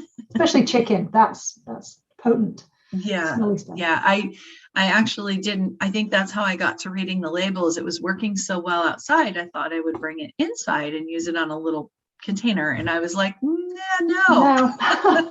So indoor potting soil, I would have a completely different recommendation, is what I learned the hard way. So. Okay. That's all the questions we have. So yes, onwards. Awesome. Thank you. So we're going to talk about how to adjust your irrigation system. So you probably had those high precipitation, inefficient sprays out in front, and now you've got this really cool new planting. So now we have to kind of tweak that irrigation system to support the new planting, because overhead sprays may or may not work depending on what type of plants you've chosen. So you can convert your spray system to a drip pretty easily. And we love some of the products that are out there, so we want to make you aware of those. But the choice, we'll go through like choosing one versus the other and what kind of drives those choices. So again, we've got these for overhead spray. We have the inefficient traditional overhead spray systems that most of you probably have. We have these new efficient overhead spray nozzles. There are rebates just for the nozzles, so you could very simply convert this to this and have a pretty big water savings without any major equipment changes and get a rebate for it. So these put water down a lot slower. Again, we have to run them a little bit longer, but water does make it down into the soil where the plants can use it. And then if you have big turf, or you've been to a park and you see the big rotors come on, these are actually pretty efficient, because even though they put out a lot of water, it's a stream of water and it starts to slowly march through the landscape. So by the time it comes back for the second sweep, the water has already gone down into the surface and it can take more. So that can be an efficient way to water if you have rotors, if you have big property. So the advantages of overhead spray is it's simple to retrofit the existing spray hardware just to do those nozzle changes. Some of the choices out there can nearly match the precipitation rate of drip irrigation. It's certainly simpler to troubleshoot than drip. You turn on your overhead sprays, they pop up, they perform well, you can visually see that. It's a quick, easy check of the system. And if you're choosing to take out like a turf area and replace it with a walkable ground cover that uses much water, sometimes overhead spray is the best way to go, because it provides this kind of total wetted area and it helps that ground cover get established. If you have slopes, it's the way to go, because when you move to a drip system, they can't take very much elevation change. The little check valves and the emitters won't hold back that much water pressure. So we have to start every 4 feet, have a different zone of drip, or else we're going to have problems. So if you have a slope, these kind of low precipitation heads work really well for that condition. And I'm going to show you really quickly how easy it is.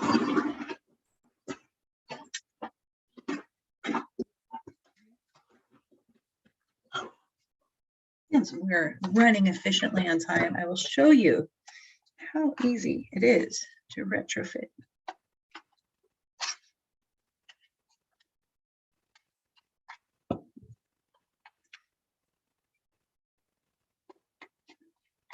So here is a typical irrigation pop-up head. This part is all buried below the soil, so you just see that little circle at the top. This is what pops up when it turns on and your irrigation goes through. This is what I have on here is a typical inefficient overhead spray. So the way we would change and retrofit this nozzle to something like what's shown on the screen is you would run the system and hopefully have children run out and grab these while it's on and get soaking wet. You can carefully pull them up as you figure out where each one is. You can kind of reach down in there and grab the edge. They do make little clips that clip these into place. I just usually hold it up and you simply unscrew this nozzle. And each nozzle has a radius on it. So how far it throws and whether it's a full circle, a half circle, a quarter circle. So you could get a replacement nozzle of the same radius and the same arc and then simply screw it on. And I've converted my system to a more efficient distribution. And I can get a rebate for those nozzles. Then we have drip irrigation. So we have inline drip irrigation like this, and that's designed to be either installed on grade or on the top of the surface, or it can also be installed below subsurface or below the surface. I like to install it on the surface because I can see where it's at. And if I go to plant a new plant and I dig my shovel, I can move the mulch out of the way and see where it's at and not cut the lines digging a shovel in.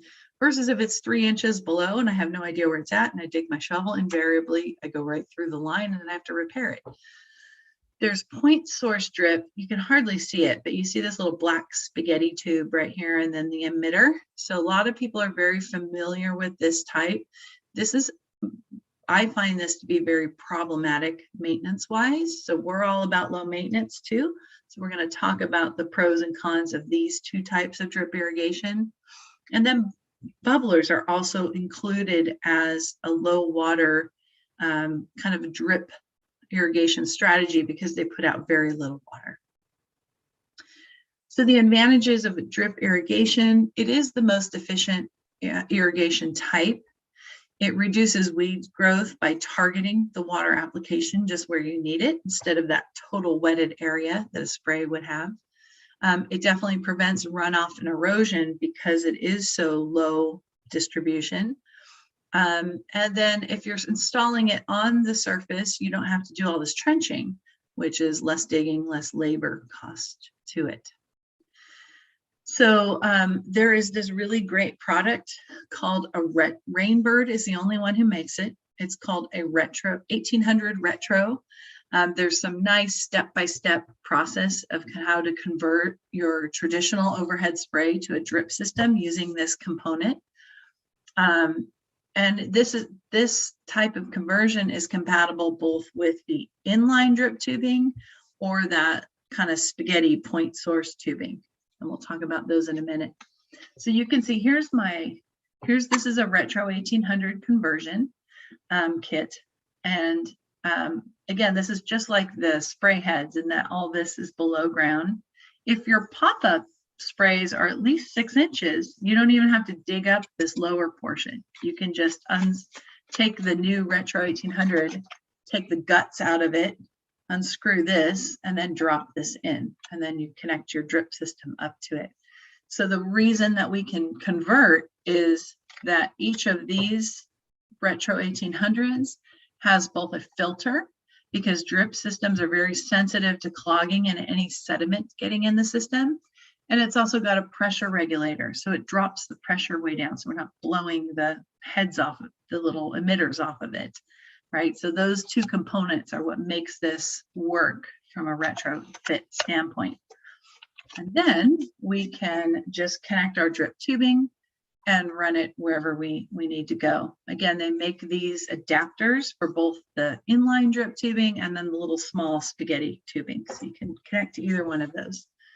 But a great product for the residential application.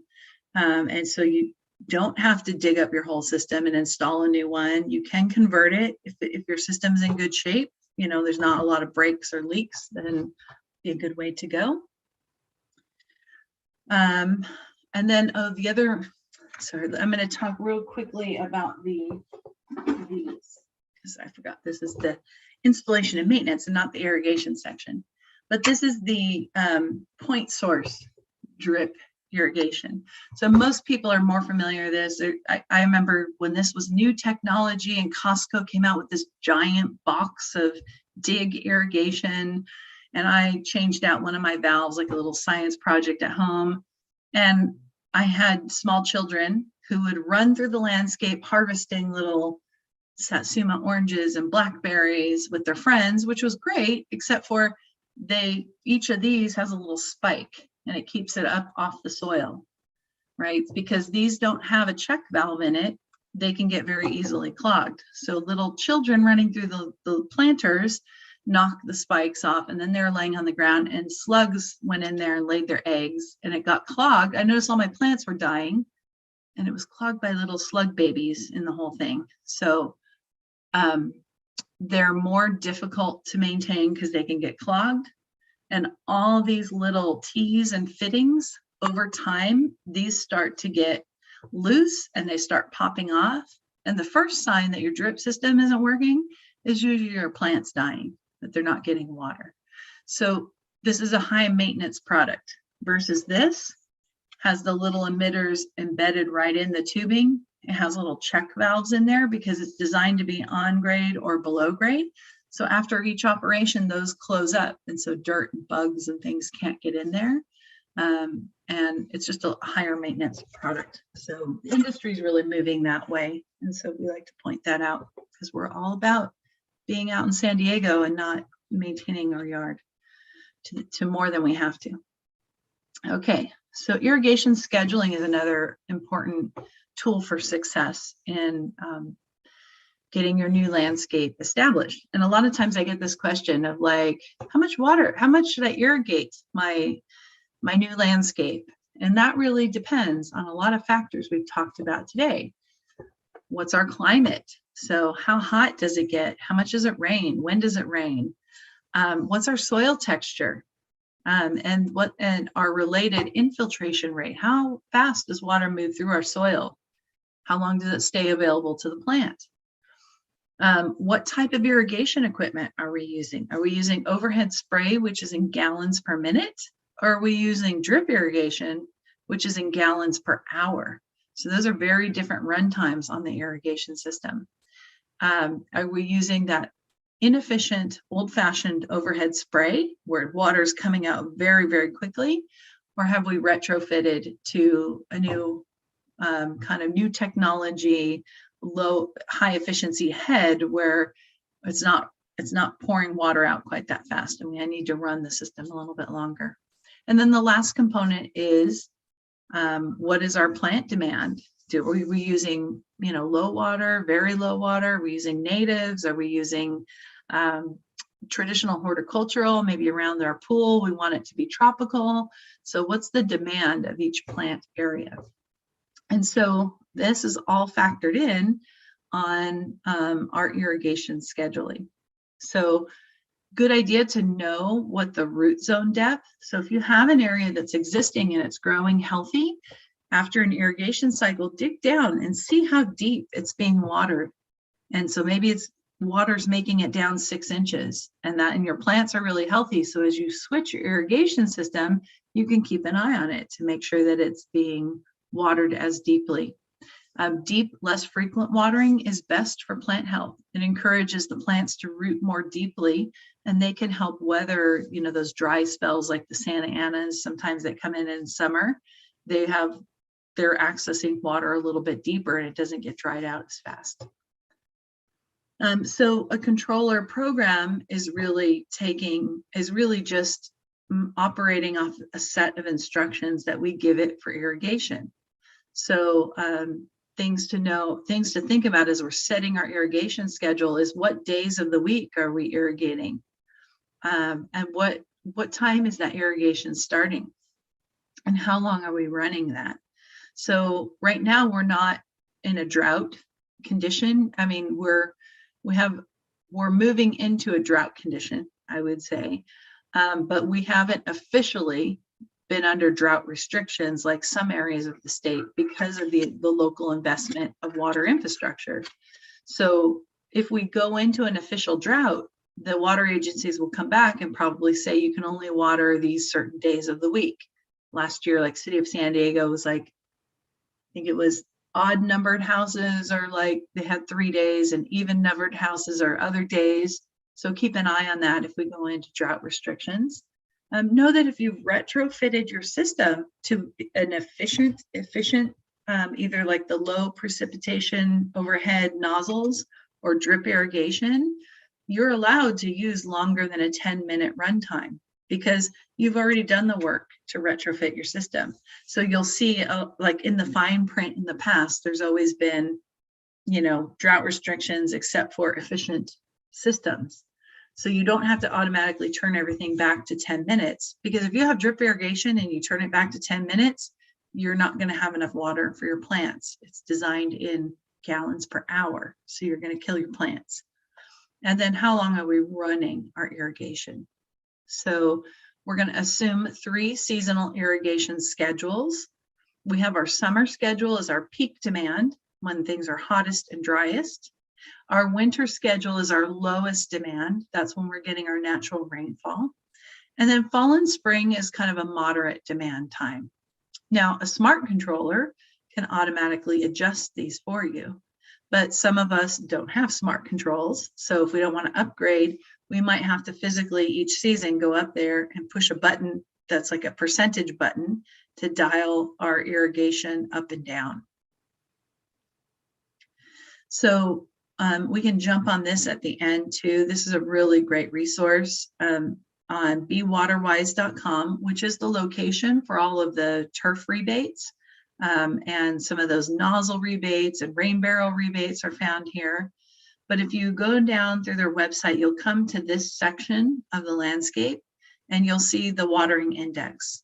And so this was obviously pulled in spring, the screen capture in spring or fall, because I can see it's using about 52% of the maximum water.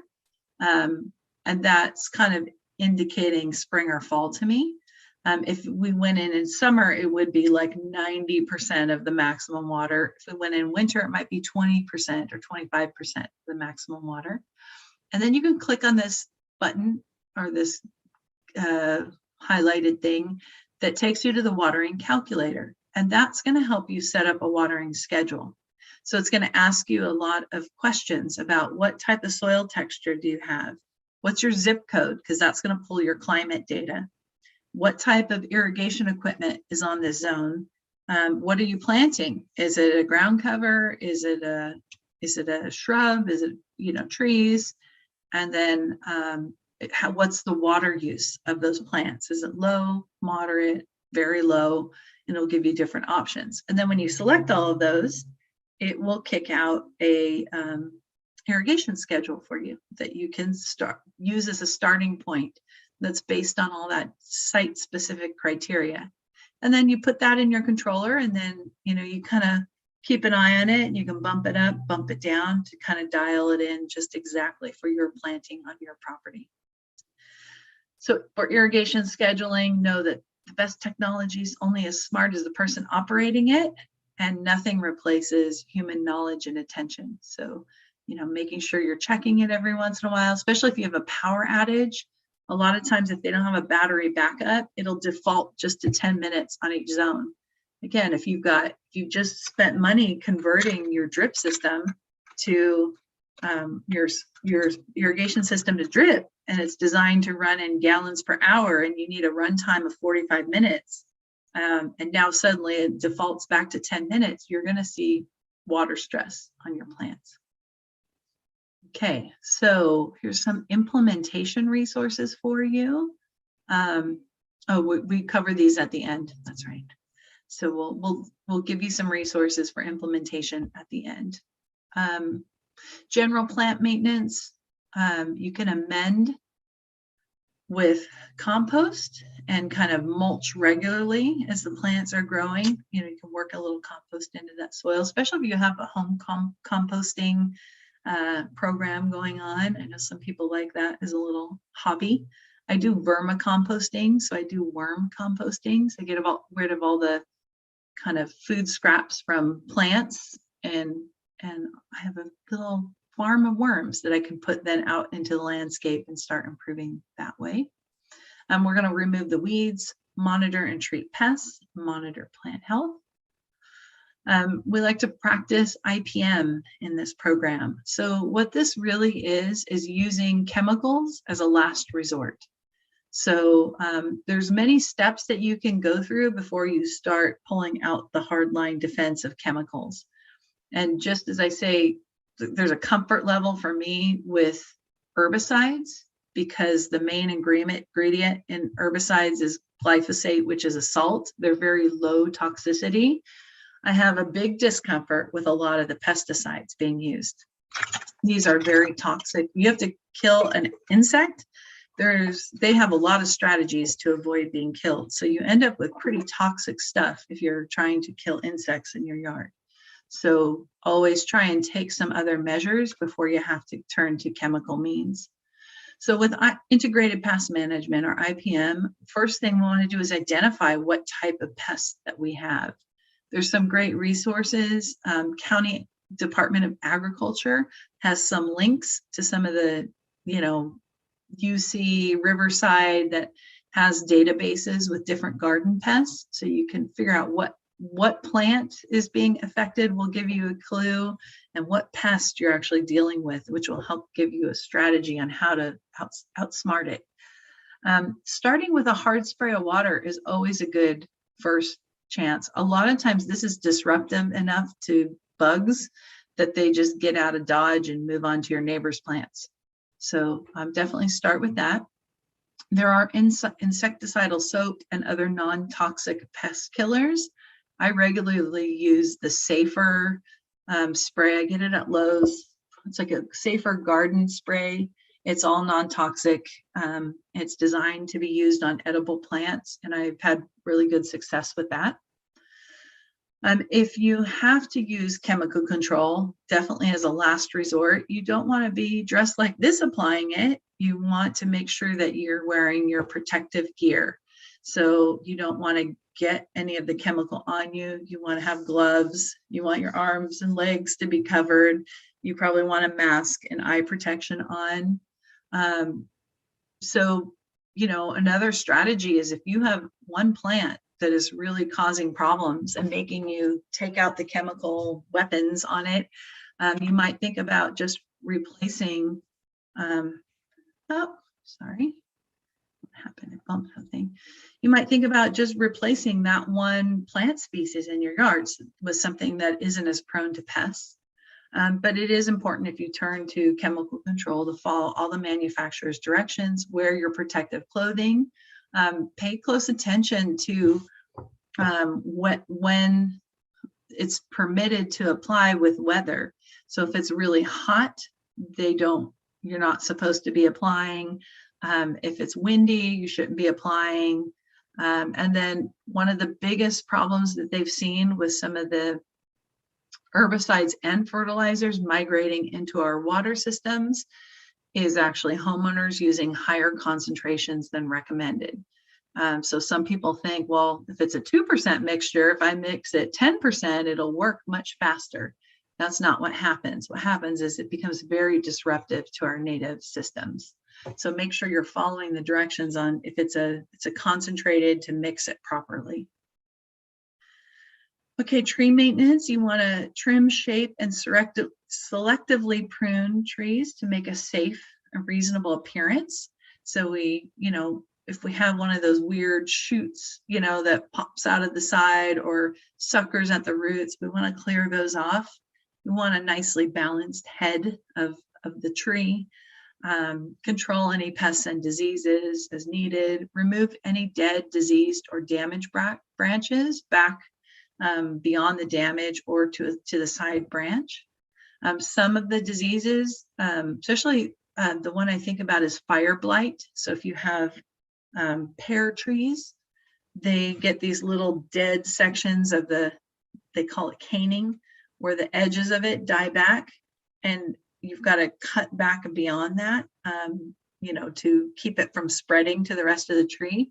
But every time you make a cut, you have to sterilize your clippers with an alcohol wipe, or alcohol dip before you make the next cut.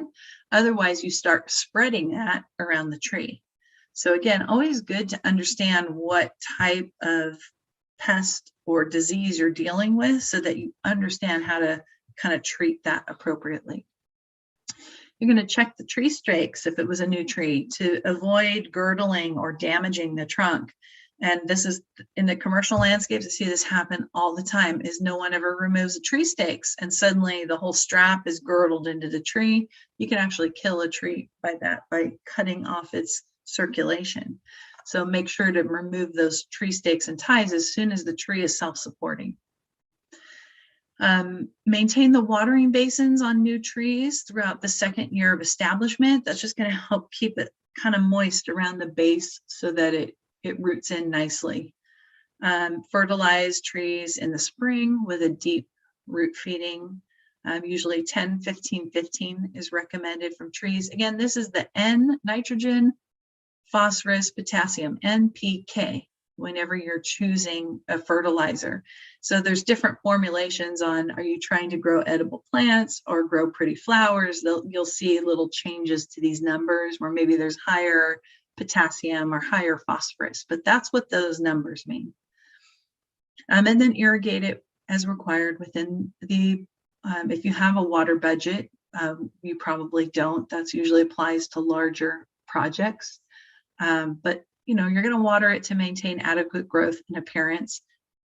Plants in the first 2 years, the establishment period, they might need about 30% more water than when they're finally established, just to get them rooted in. For shrub maintenance, we want to thin, shape, head back the shrubs only as needed. Usually that's annual, sometimes every 2 years, depending on how old the shrub is and how big the shrub is. They shouldn't be sheared every 2 weeks. I see gardeners doing that all the time, and it's one of my pet peeves is they actually create a very weakened shrub when they're shearing it every 2 weeks, and they make these really unnatural forms, and then they have just like a glaze of leaves, and they're very prone to pests and diseases and drought when they do that. So shrubs should have a natural branching habit and form. Make sure that we maintain the shrubs at the driveways to ensure that we have good visibility. Like as we're pulling out of the car, we don't want to have big shrubs in that parkway strip. We want to have a clear line of sight to protect pedestrians or kids skateboarding.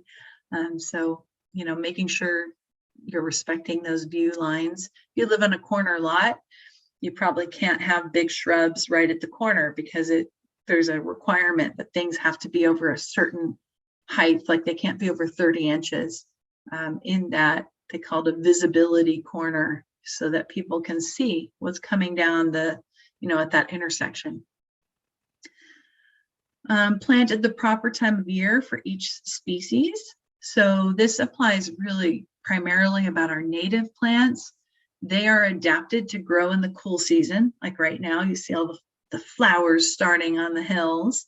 And once we move into summer, they have different strategies to reduce their water use when there's no water available. So if we're trying to plant a new landscape in July in the heat of summer, and we're using natives, they're probably going to die. They're just not adapted to grow and root in at that time of year. So kind of get some direction on what type of planting you're putting in and when's the appropriate time. In general, spring and fall are the best times to install a new landscape. And then irrigate is required to maintain adequate growth and appearance. Ground cover, weeds should be removed as they appear to keep from getting established in ground cover. A healthy ground cover is the best defense against weeds. So ground covers are very shallow rooted. They might need more frequent fertilization, like every 90 days or so, depending on the ground cover. And then, trimming the edges to restrict areas from growing onto sidewalks, spot checking soil moisture. You can use these little interior plant probes. They're kind of nice for soil moisture check, and then irrigate as required. And then again, we're adjusting our irrigation 3 times per year. If we have a smart controller, it's probably doing that automatically for you. Check for leaks and fix leaks promptly, flush the drip system, and check the filters to make sure that it's not being clogged. We talked about the Retro 1800 and the filters being in each head. If you had a drip system installed from the beginning, there's a filter actually installed by the valve that you could check. And then doing fine-tuning adjustments of your irrigation heads. Sometimes they get knocked around by kids running around, so you might have to, rotate them so that they're not spraying onto hardscape, that they're spraying on the landscape where they're intended to go. So just checking the valves.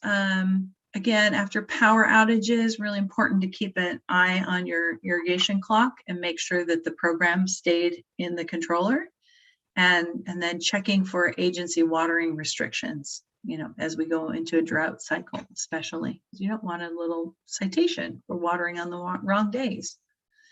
Some nice tools to have for irrigation maintenance. So a little channel lock. This is a little, this one's by Rainbird, but a little small screwdriver to adjust some of the top adjustments that brings the radius in and out. This is one of the things that holds it in, that's a little actually rotary adjustment tool to kind of tweak that, the way that it's pointed. So nice little tools.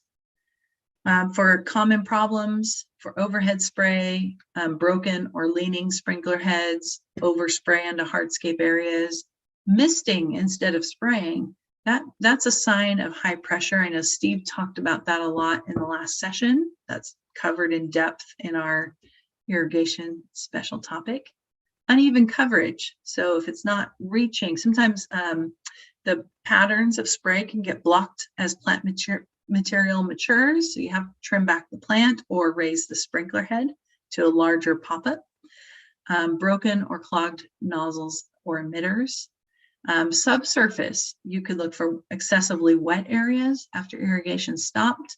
You might see unusual mounding or water flowing or seeping from the turf edges.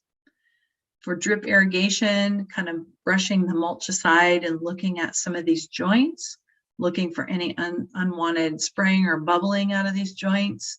For point source drip, you might have missing or broken drip emitters where they're actually popped off the lines. So replacing those. Here's a little filter that is, especially the high efficiency nozzles have very small openings, so they're prone to clogging. So they come with little filters in them. So that's what one of the filters looks like. That's completely clogged with sediment. So you've got to take that out. If it's not spraying, you could look at the filter and flush it out. If there's a bigger clogging problem, we would undo the last head on the system and then run the irrigation, and that would flush all the dirt out of the system. We could do the same thing with drip irrigation. Usually the end is like a little clip, or sometimes we have a little indicator cap. We can disassemble that and run it and flush all the dirt out of the system. And we run it until the water runs clear. So now we get to our resources. So there's some really great irrigation information that comes in as part of the product catalogs. There's also some information with our professional suppliers. If you want to know, for example, which high efficiency nozzles are available, you could go into one of the professional supply stores and they could show you the different manufacturers, and maybe one of them's on sale. Your homeowner's guide has actually a lot of irrigation resources in there. BeWaterWise, that's where you can go to do the irrigation scheduling. There's irrigation vendor workshops available sometimes. Maybe the Home Depot used to do some like Saturday family workshops back in the day, pre-COVID. So maybe we'll see those come back. Some of the actual irrigation specialty shops will do workshops also. There's some great online learning opportunities from the different manufacturers too that are meant to train the local landscape staff. So you can check those out. YouTube has just a plethora of amazing videos. I know Rainbird has made a video just on that retro 1800 drip conversion. That's very easy to follow, designed for homeowners. So check out that too. I think there's some good homeowner content on YouTube. So big box stores don't generally carry professional grade equipment. They carry a very cheap version of that designed for homeowners. It's not long lasting. So if you're going to invest in your irrigation system, we do recommend using professional grade equipment. And you're probably going to have to go to a professional irrigation supply house to get that. Now, Grangeto's is interesting because it supplies both homeowners and the general, landscape industry. I know a lot of people a lot of our past participants really enjoy going out. There's several locations in North County, and they're very helpful. I've heard of working with homeowners. And then SiteOne, Ewing, Imperial, and Horizon are all professional warehouses along here. They're probably going to be a little less helpful, but if you have a knowledge of like, I want, here's my list of the different radius of nozzles that I have that I want to retrofit. I have a 10-foot radius and an 8-foot radius, and then a list of parts. Then you could go to them and they would say, okay, I want to move to a high efficiency type of head, like an MP rotator. And then they would be able to pull those parts and help you with that. But they're not going to give you an introduction to irrigation spray. So Grangeto's is probably going to be a little bit more patient on that one. And then, are you a do-it-yourselfer or are you going to rely on professional services? So what is right for you? It's really a trade-off of cost versus labor and time. There's kind of the option that we say of being the general contractor yourself. So what that means is you cut out the middleman and you're the one who hires the guy to do the hardscape. And then you hire another person to do the, planting and irrigation installation. So there's multiple companies that you're managing to get your landscape updated. If you need help with design, the American Society of Landscape Architects San Diego chapter has a page for consumer resources, and they keep a list of landscape architects who do single family kind of home residential design. There's also the Association of Professional Landscape Designers. They have designers in San Diego, so they have a search for a designer near you. I think you search by zip code and there's a list of designers on that site. The difference between a landscape architect and a landscape designer is landscape architects are licensed by the state of California. We tend to get involved in projects that require permitting processes through the city, so that we're usually involved in more complex projects. Professional landscape designers have no requirements for licensure. Anybody can call themselves a landscape designer. There are some very talented landscape designers out there, and there are some people who call themselves a landscape designer who have never taken a class in horticulture or plant ID or design.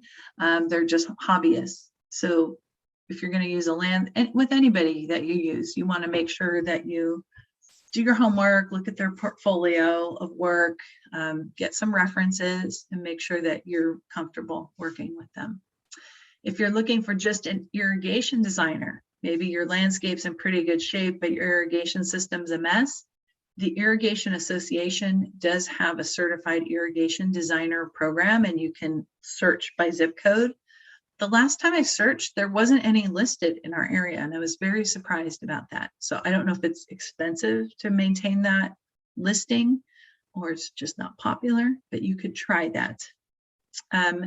Installation and repair, there is the California Landscape Contractors Association San Diego chapter, and they keep a list of contractors that work with residential clients.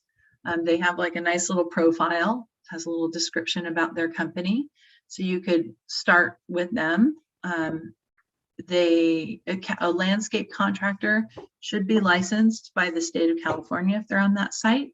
so they should have clearly their license number listed. Irrigation Association keeps a list of certified irrigation professionals. These are the people that kind of install irrigation systems. Of course, there's those YouTube instructional videos.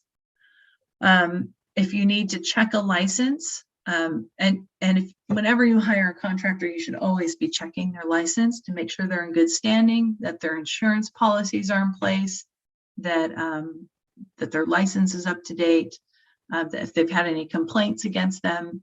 So state regulates our licenses, both as a landscape architect and a landscape contractor. So those are the different sites that you can go to. It's very easy to search somebody's license. You can search by their name, by their license number, by their business name. At least for landscape contractors, there's more ways to search. They make it very easy. A licensed contractor should always have their license number on every piece of paper they give you.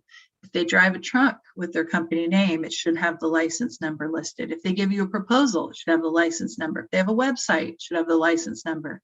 They're required to put it everywhere. Landscape architects, we don't have to do that. We can kind of keep it quieter, but we, should have it active and in good standing. So when hiring a contractor, this is what the California state law requires. If it's work in excess of $500, you're required to use a licensed landscape contractor. And then contractors must list that license number on pretty much everything they produce. So make sure, run that license number, make sure it's active and good standing. It doesn't have a lot of complaints recorded. Make sure that the license number matches who you are negotiating with, and then always ask for client references and verify by checking them. This is kind of the latest thing that we've seen pop up. So this was a licensed contractor, but then there was a note on the workers' compensation that they're exempt from having workers' compensation insurance. They certify they have no employees at this time. This contractor was clearly not going to be the one building this landscape. And when questioned about it, he was like, that's how I keep my prices down. So if somebody were to get hurt, on your project and there's no workers' comp insurance, what could potentially happen is they could go after your homeowner's insurance. So check that. So here's the things that can go wrong. They may not obtain the proper city permits if this is an unlicensed contractor, or community approval. And ultimately you are responsible for the repairs to correct unpermitted or unapproved work. I had this happen with a lovely family where the city of San Diego went after them, and they had to hire a full design team to correct work that a contractor had done on open space in their property.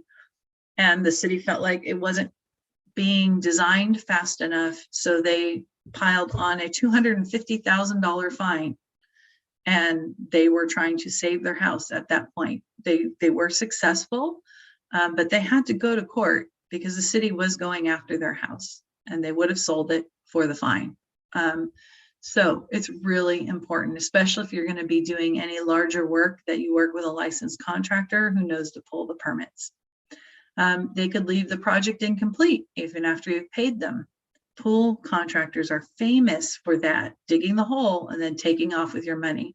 And actually the clients I worked with, the neighbors called city code compliance midway through their project. And as soon as that happened, the contractor took off with their money, left the project unfinished, and them with a legal nightmare that lasted about 3 years. If someone is injured, you may be held responsible or risk having a claim filed against your homeowner's policy. So those are the risks. We all have lots of choices in Southern California of who we choose to hire for landscape, but it's just important that you guys know the risk of you understand the choice that you're choosing to make on your property and what the potential for risk is. Right, so there is a turf rebate. You can access that through SoCal WaterSmart or bewaterwise.com. the turf removal rate. These are all administered by Metropolitan Water District, so our neighbors to the north. And so there is that turf removal program. I know a lot about it, but not everything, because it tends to change all the time. There's little tweaks to it. So I can answer general questions about it if anybody has that. There's those rotating sprinkler nozzles, weather-based irrigations. If you don't have a smart system and you decide you want one, a lot of them connect to Wi-Fi now, and they go right to, the cloud, NOAA weather, and they can adjust your rain system. So they've gotten quite evolved, which is nice. Rain barrels and cisterns, soil moisture sensor systems. I don't find that's, unless you have a problem area on your project, it's not that valuable. Important to note, if you want to apply for a turf rebate, it's really important that you apply and get your notice to proceed before you start removing your turf, because they want to, a lot of times they'll come out physically and verify that your turf is alive. Okay. If you live in the county of San Diego and the unincorporated areas, there's some great innovative additional types of rebates that you can tap into. So they've been doing a lot. Watershed Protection Group is really coming up with some unique strategies. So there's a few of them there, but definitely check out their website. All right, and then here's a quick overview. Again, I'll jump onto this live, and I'll also jump onto kind of doing a sample irrigation schedule for those who want to hang around. But certainly visit our website to get some additional resources to support your learning today, and download a PDF of this and the homeowner's guide if you don't have it, and I'll show you where those are after we answer any questions. And I think you're going to be jumping on because still it's a very quiet morning. Oh, we've just had one question come in. So is there someone that can help through the process of the turf removal program? So it's, just because there's a lot of different moving parts. So who would you recommend? There is, yeah, and you have to have kind of a very, very basic plan if you want to submit of what you intend to do. It does not need to be anything super complex, but that does throw a lot of people as part of the turf rebate. So I would say if you need help with the design, reach out to one of the design contacts that we showed you for resources. Or if you need help with navigating the turf rebate application or collecting all, like there's receipts that you need to submit. I haven't done a rebate, so I'm not really sure what they require to clear it, but I think I remember like receipts of all the stuff that's been purchased. You probably want to work with your landscape installer on quantifying some of that. But I think that, it is a homeowner program. So if you reach out to the turf program, they've got a chat feature, which our participants tell us have been very good communication with them, and they'll walk you through the process.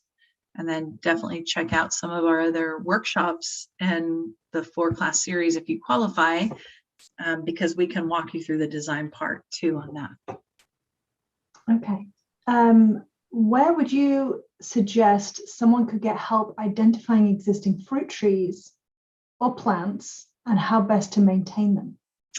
So I love Walter Anderson's nursery. I think they've got a really talented group of people working there. So what I would do is, for the trees in question, is take a picture, a big picture of the tree so they can see the form, and then a close-up of any fruit or flower that might appear. And they should be able to identify what it is. And then they can point you to some strategies on, what amendments and things might work to make it more productive.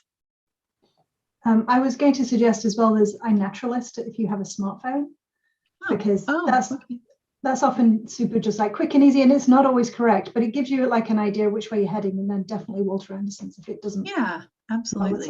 I do use iNaturalist for the native plants, so I didn't think about it for ornamentals, but yeah, I think it usually works better for native plants because they've been spotted elsewhere in the neighborhood. Mm-hmm. So for very specific ornamentals, maybe it won't work so well, but it might be worth a try for a quick fix.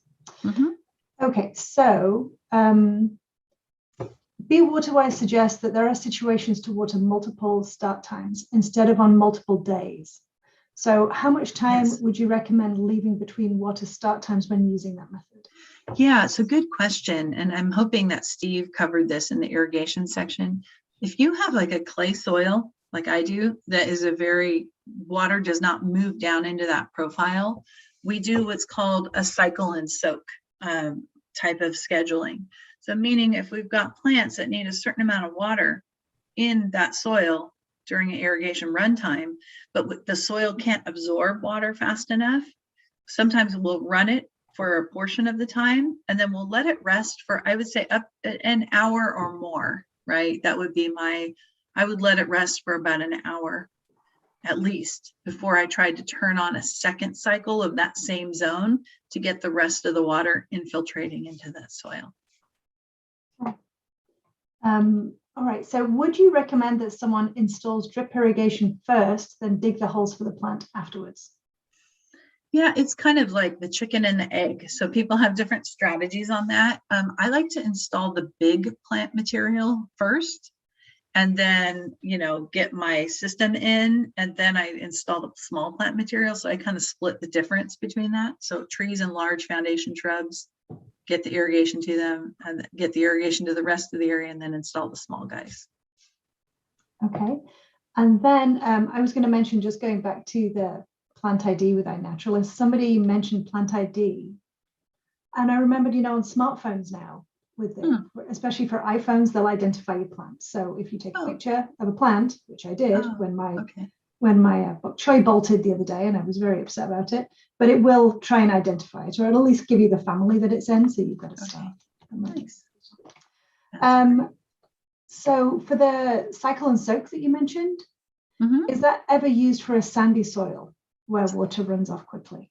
No, with sandy soil, because water infiltrates so quickly, we just have very frequently needed irrigation. So it's really the opposite. We're having to irrigate, we might have to irrigate every day to keep water where the plants can access it. So it's the opposite of soil and soak. We need frequent irrigation for sandy soil because water tends to move straight down through that profile and then below the plant root zone. That's all of the questions that we have at the moment. Are you going to go on the website from here? Yeah, absolutely. I'll go to our site first.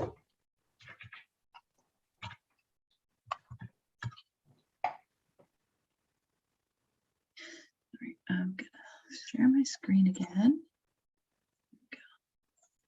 So just know so I typed in Water Smart Landscape Makeover Program. This one that is let's see, there's two of them. They have they have multiple sites now. So let's give this one a try. They have an old site, and so this is our old site.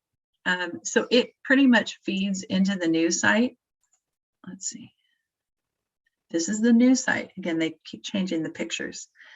So the old one will mostly link over. We did see a broken connection between the application, but this is the kind of main website now, and it sounds like they're going to change it again. So I'm going to wait to update all my pictures again because they're monkeying with it, their team. But they are adding a lot of resources, which is what we keep requesting them to do. So I can't complain too much because a lot of times it's us driving the changes. So I'm on the Water Smart Landscape Makeover Program. If I was just on the regular kind of Water Smart, but I ended up on this one, I could just go to Landscape Residential and get back to the program webpage. And this is probably where you went to sign up for this workshop, is my guess. So here's the different workshops. These are the special topics coming up. And if you wanted a PDF of today's presentation, you just click on that header of the description, and it's a pretty big file, but it will eventually open up the whole PDF. Why is it waiting for Facebook? What? Wait a second. Try that again. Weird. Right. So anyway, there's all the slides from today right there. I was working on Facebook. Very strange. Okay, and then if you were interested in the 4-class series, this is where you could find the application for that. And we do have enrollment. This enrollment is closed. This one is going to be in person, and it is open. And I'm not sure why this is not reflecting that. But if you went into the application, you'd be able to sign up for that one. Right, videos on demand. Again, if you have gaps in your knowledge, we raced through all those steps to a water smart landscaping, but there's some nice resources on these videos. They're all professionally done, designed for the YouTube crowd, about 5 to 7 minutes each, but lots of great topics of like really understanding the soils and some cues on design and irrigation strategies. You get to see lots of different past participants and industry professionals talking in those. Okay, go back to this one. Come on. Where am I? Come on, come on, come on, come on. We're gonna go, okay, we'll go this way. I don't know if it's, all right, we'll do it that way. Landscape resources. So we've got tons of great information here. Here's the homeowner's guide to a water smart landscape. What's nice about this document, this really walks you through the steps. This was the original document for this program. But if you go to the end of the booklet, you see all these great different plant palettes in there, some little, you know, soil texture direction there too. But you can, we've kind of picked some palettes of water conserving plants by theme. So that helps a lot of people. We found people very overwhelmed with plant selection. What else did I want to show you here? Here's some compost and mulch facilities, Miramar Greenery, Agri-Service, fire protection of the landscape.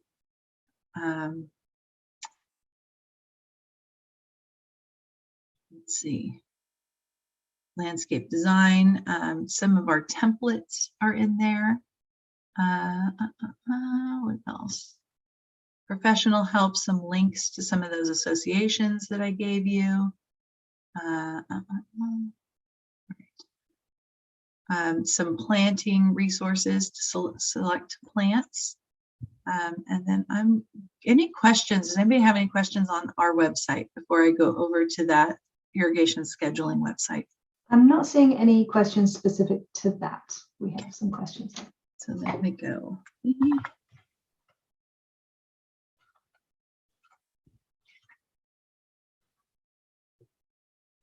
Okay, so here's the portal for both rebates and that irrigation scheduling tool. Let's get my computer's thinking about it. All right. So again, this covers up into LA North. So, you know, there's projections for drought that you can read about here. Here's their turf replacement program. I think it also brings you to their other rebates, but this watering index is what I'm looking for. So we've got a hot day today. So monthly, we're in that spring zone, but today, because it's hot and dry, it's 85%. So, you know, just we have a moment of heat here, but I'm going to go to this watering calculator. So I'm going to say, I'm going to fill this out, front planter. I'm going to say, type of plant. I'm going to say, I have a low water use plant. I've got clay loam. I'm going to use a sprinkler. I'm going to say that in my front planter, I have the very inefficient sprinkler, the old fashioned, that's going to be 2 gallons per minute. Notice that the default, it's going to default to you. So it's going to default to about 1 gallon per minute. That's like the newer technology type overhead spray. Okay. if I had the manufacturer's catalog and the product, I could actually override that and put the application rate in. But I'm going to keep it as a general, and I'm going to say I'm going to add another area. Okay. So this front yard is going to be front.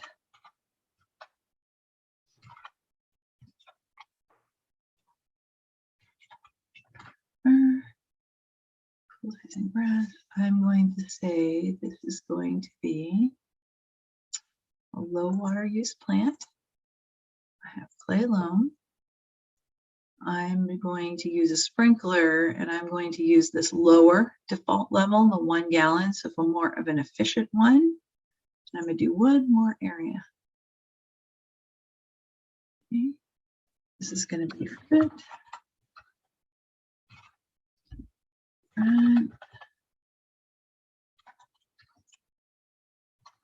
Maybe I'm going to put drip out at my parkway. So I'm going to put low water use plant, clay loam. Now I'm going to pick drip, and it's going to default to 1 gallon per hour. And I'm going to see my watering schedule. So I've got 3 different zones that should show up. So the first is my low water use. It's gearing it like an impact rotor. And it's saying that the maximum amount of time that I should run this based on my soil is 15 minutes per zone. And it's saying for my shrubs, I need to range in the winter months. I need to run it twice a week. But when I get to June and July, I have to run it 5 times a week, right? For 75 minutes. Now, if we go into drought restrictions and suddenly I need run this 75 minutes a week, but I can only run it 2 or 3 days a week, now I'm going to have to get into that split cycling, right? I know I need 75 minutes a week to keep my plant healthy, but I can only run it a maximum of 15 minutes a time. So I'm going to have to run it 15 minutes, let it rest, and then run it again to get the water in the system. So now I have my typical sprinkler, and here's a good cycle and soak. Oh, here still it's because I'm not using lawn. It's saying, start times per week range from 2 to 5, and my maximum amount of run time is only 5 minutes for this type of system, for the sprinkler system. So that again works well. If I have to run it 5 times a week, 5 minutes a time, that works. But if we go into drought restrictions and I can only water it 2 days a week or 3 days a week, I now have to run it longer and do a cycle and soak. And a lot of that has to do with this clay loam soil. If I had a different soil, it would be different, much shorter. I'd have a longer window to run things. And then my front parkway, I said now we're doing drip at 1 gallon per hour. So my maximum run time is 19 minutes. That's what the soil can hold and still get it in the water, not run off laterally. And so you can see in July, now I've got to run it every day to get all the water. How many minutes per week I need? I'm going to have to run in 19 minutes a day in July to get that amount of water in the soil to support my plant growth. So again, when you get to a drought restriction and you've already converted to drip or a very efficient type of overhead spray, I'm allowed to run it. I'm allowed to run it to get this amount of time. I may not be allowed to run it 7 days a week, but I can run this amount of time by doing the split cycle and soak. I'm not limited to 10 minutes a day, because you can see that's only half the water that I need to get that plant healthy. So, that's the way that works out. Anyway, it's a good tool to get you started on scheduling that reflects your actual site conditions to the degree it can, factoring in climate and your soil type and what type of equipment and what type of plant choices. So know that it's out there. Any other questions before we let you go and enjoy your Saturday? We just have a couple. So can you describe the NPK proportions for different plants? I can't because unfortunately I'm not a horticultural major. So I'm going to point you to Walter Anderson's because then I know the nitrogen that's what keeps plants growing and their main energy source.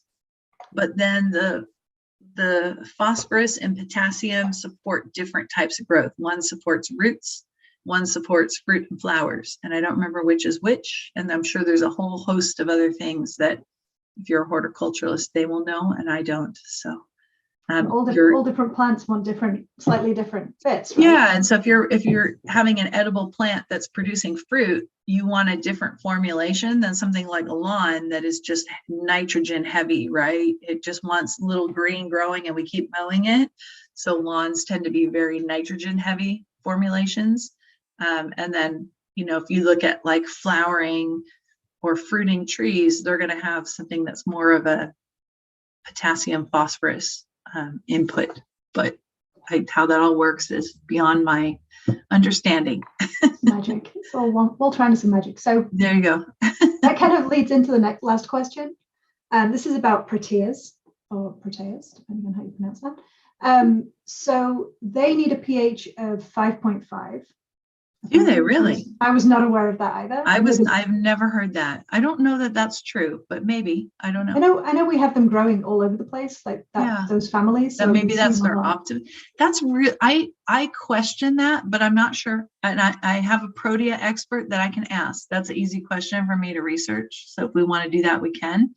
But I would question that because I know proteas are adapted to very similar Mediterranean climate conditions as we are here.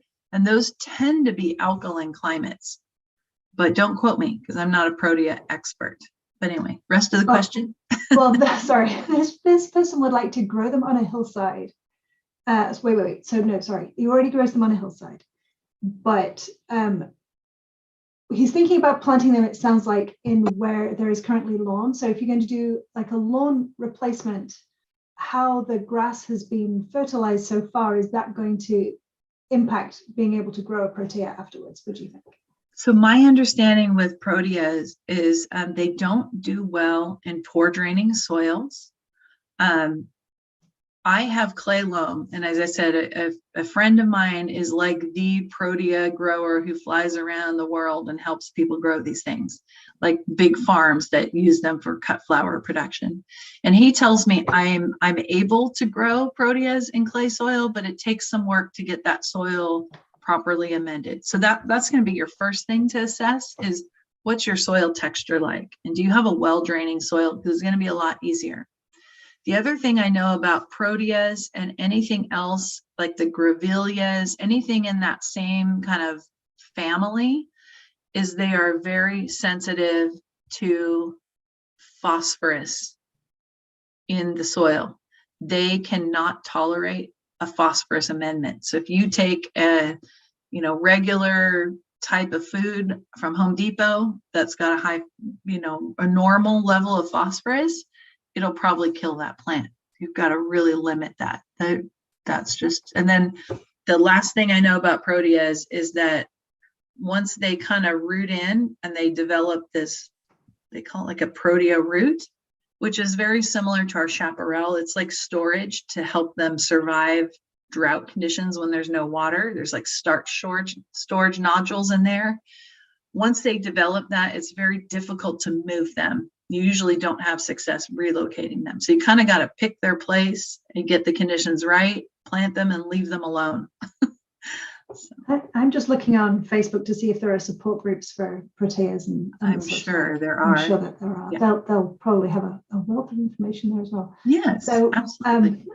I think that's all of the questions that we have at the moment. So yeah. And one last comment is I was on the California Native Plant Society website the other day, and I noticed that they have their home garden tours on early April.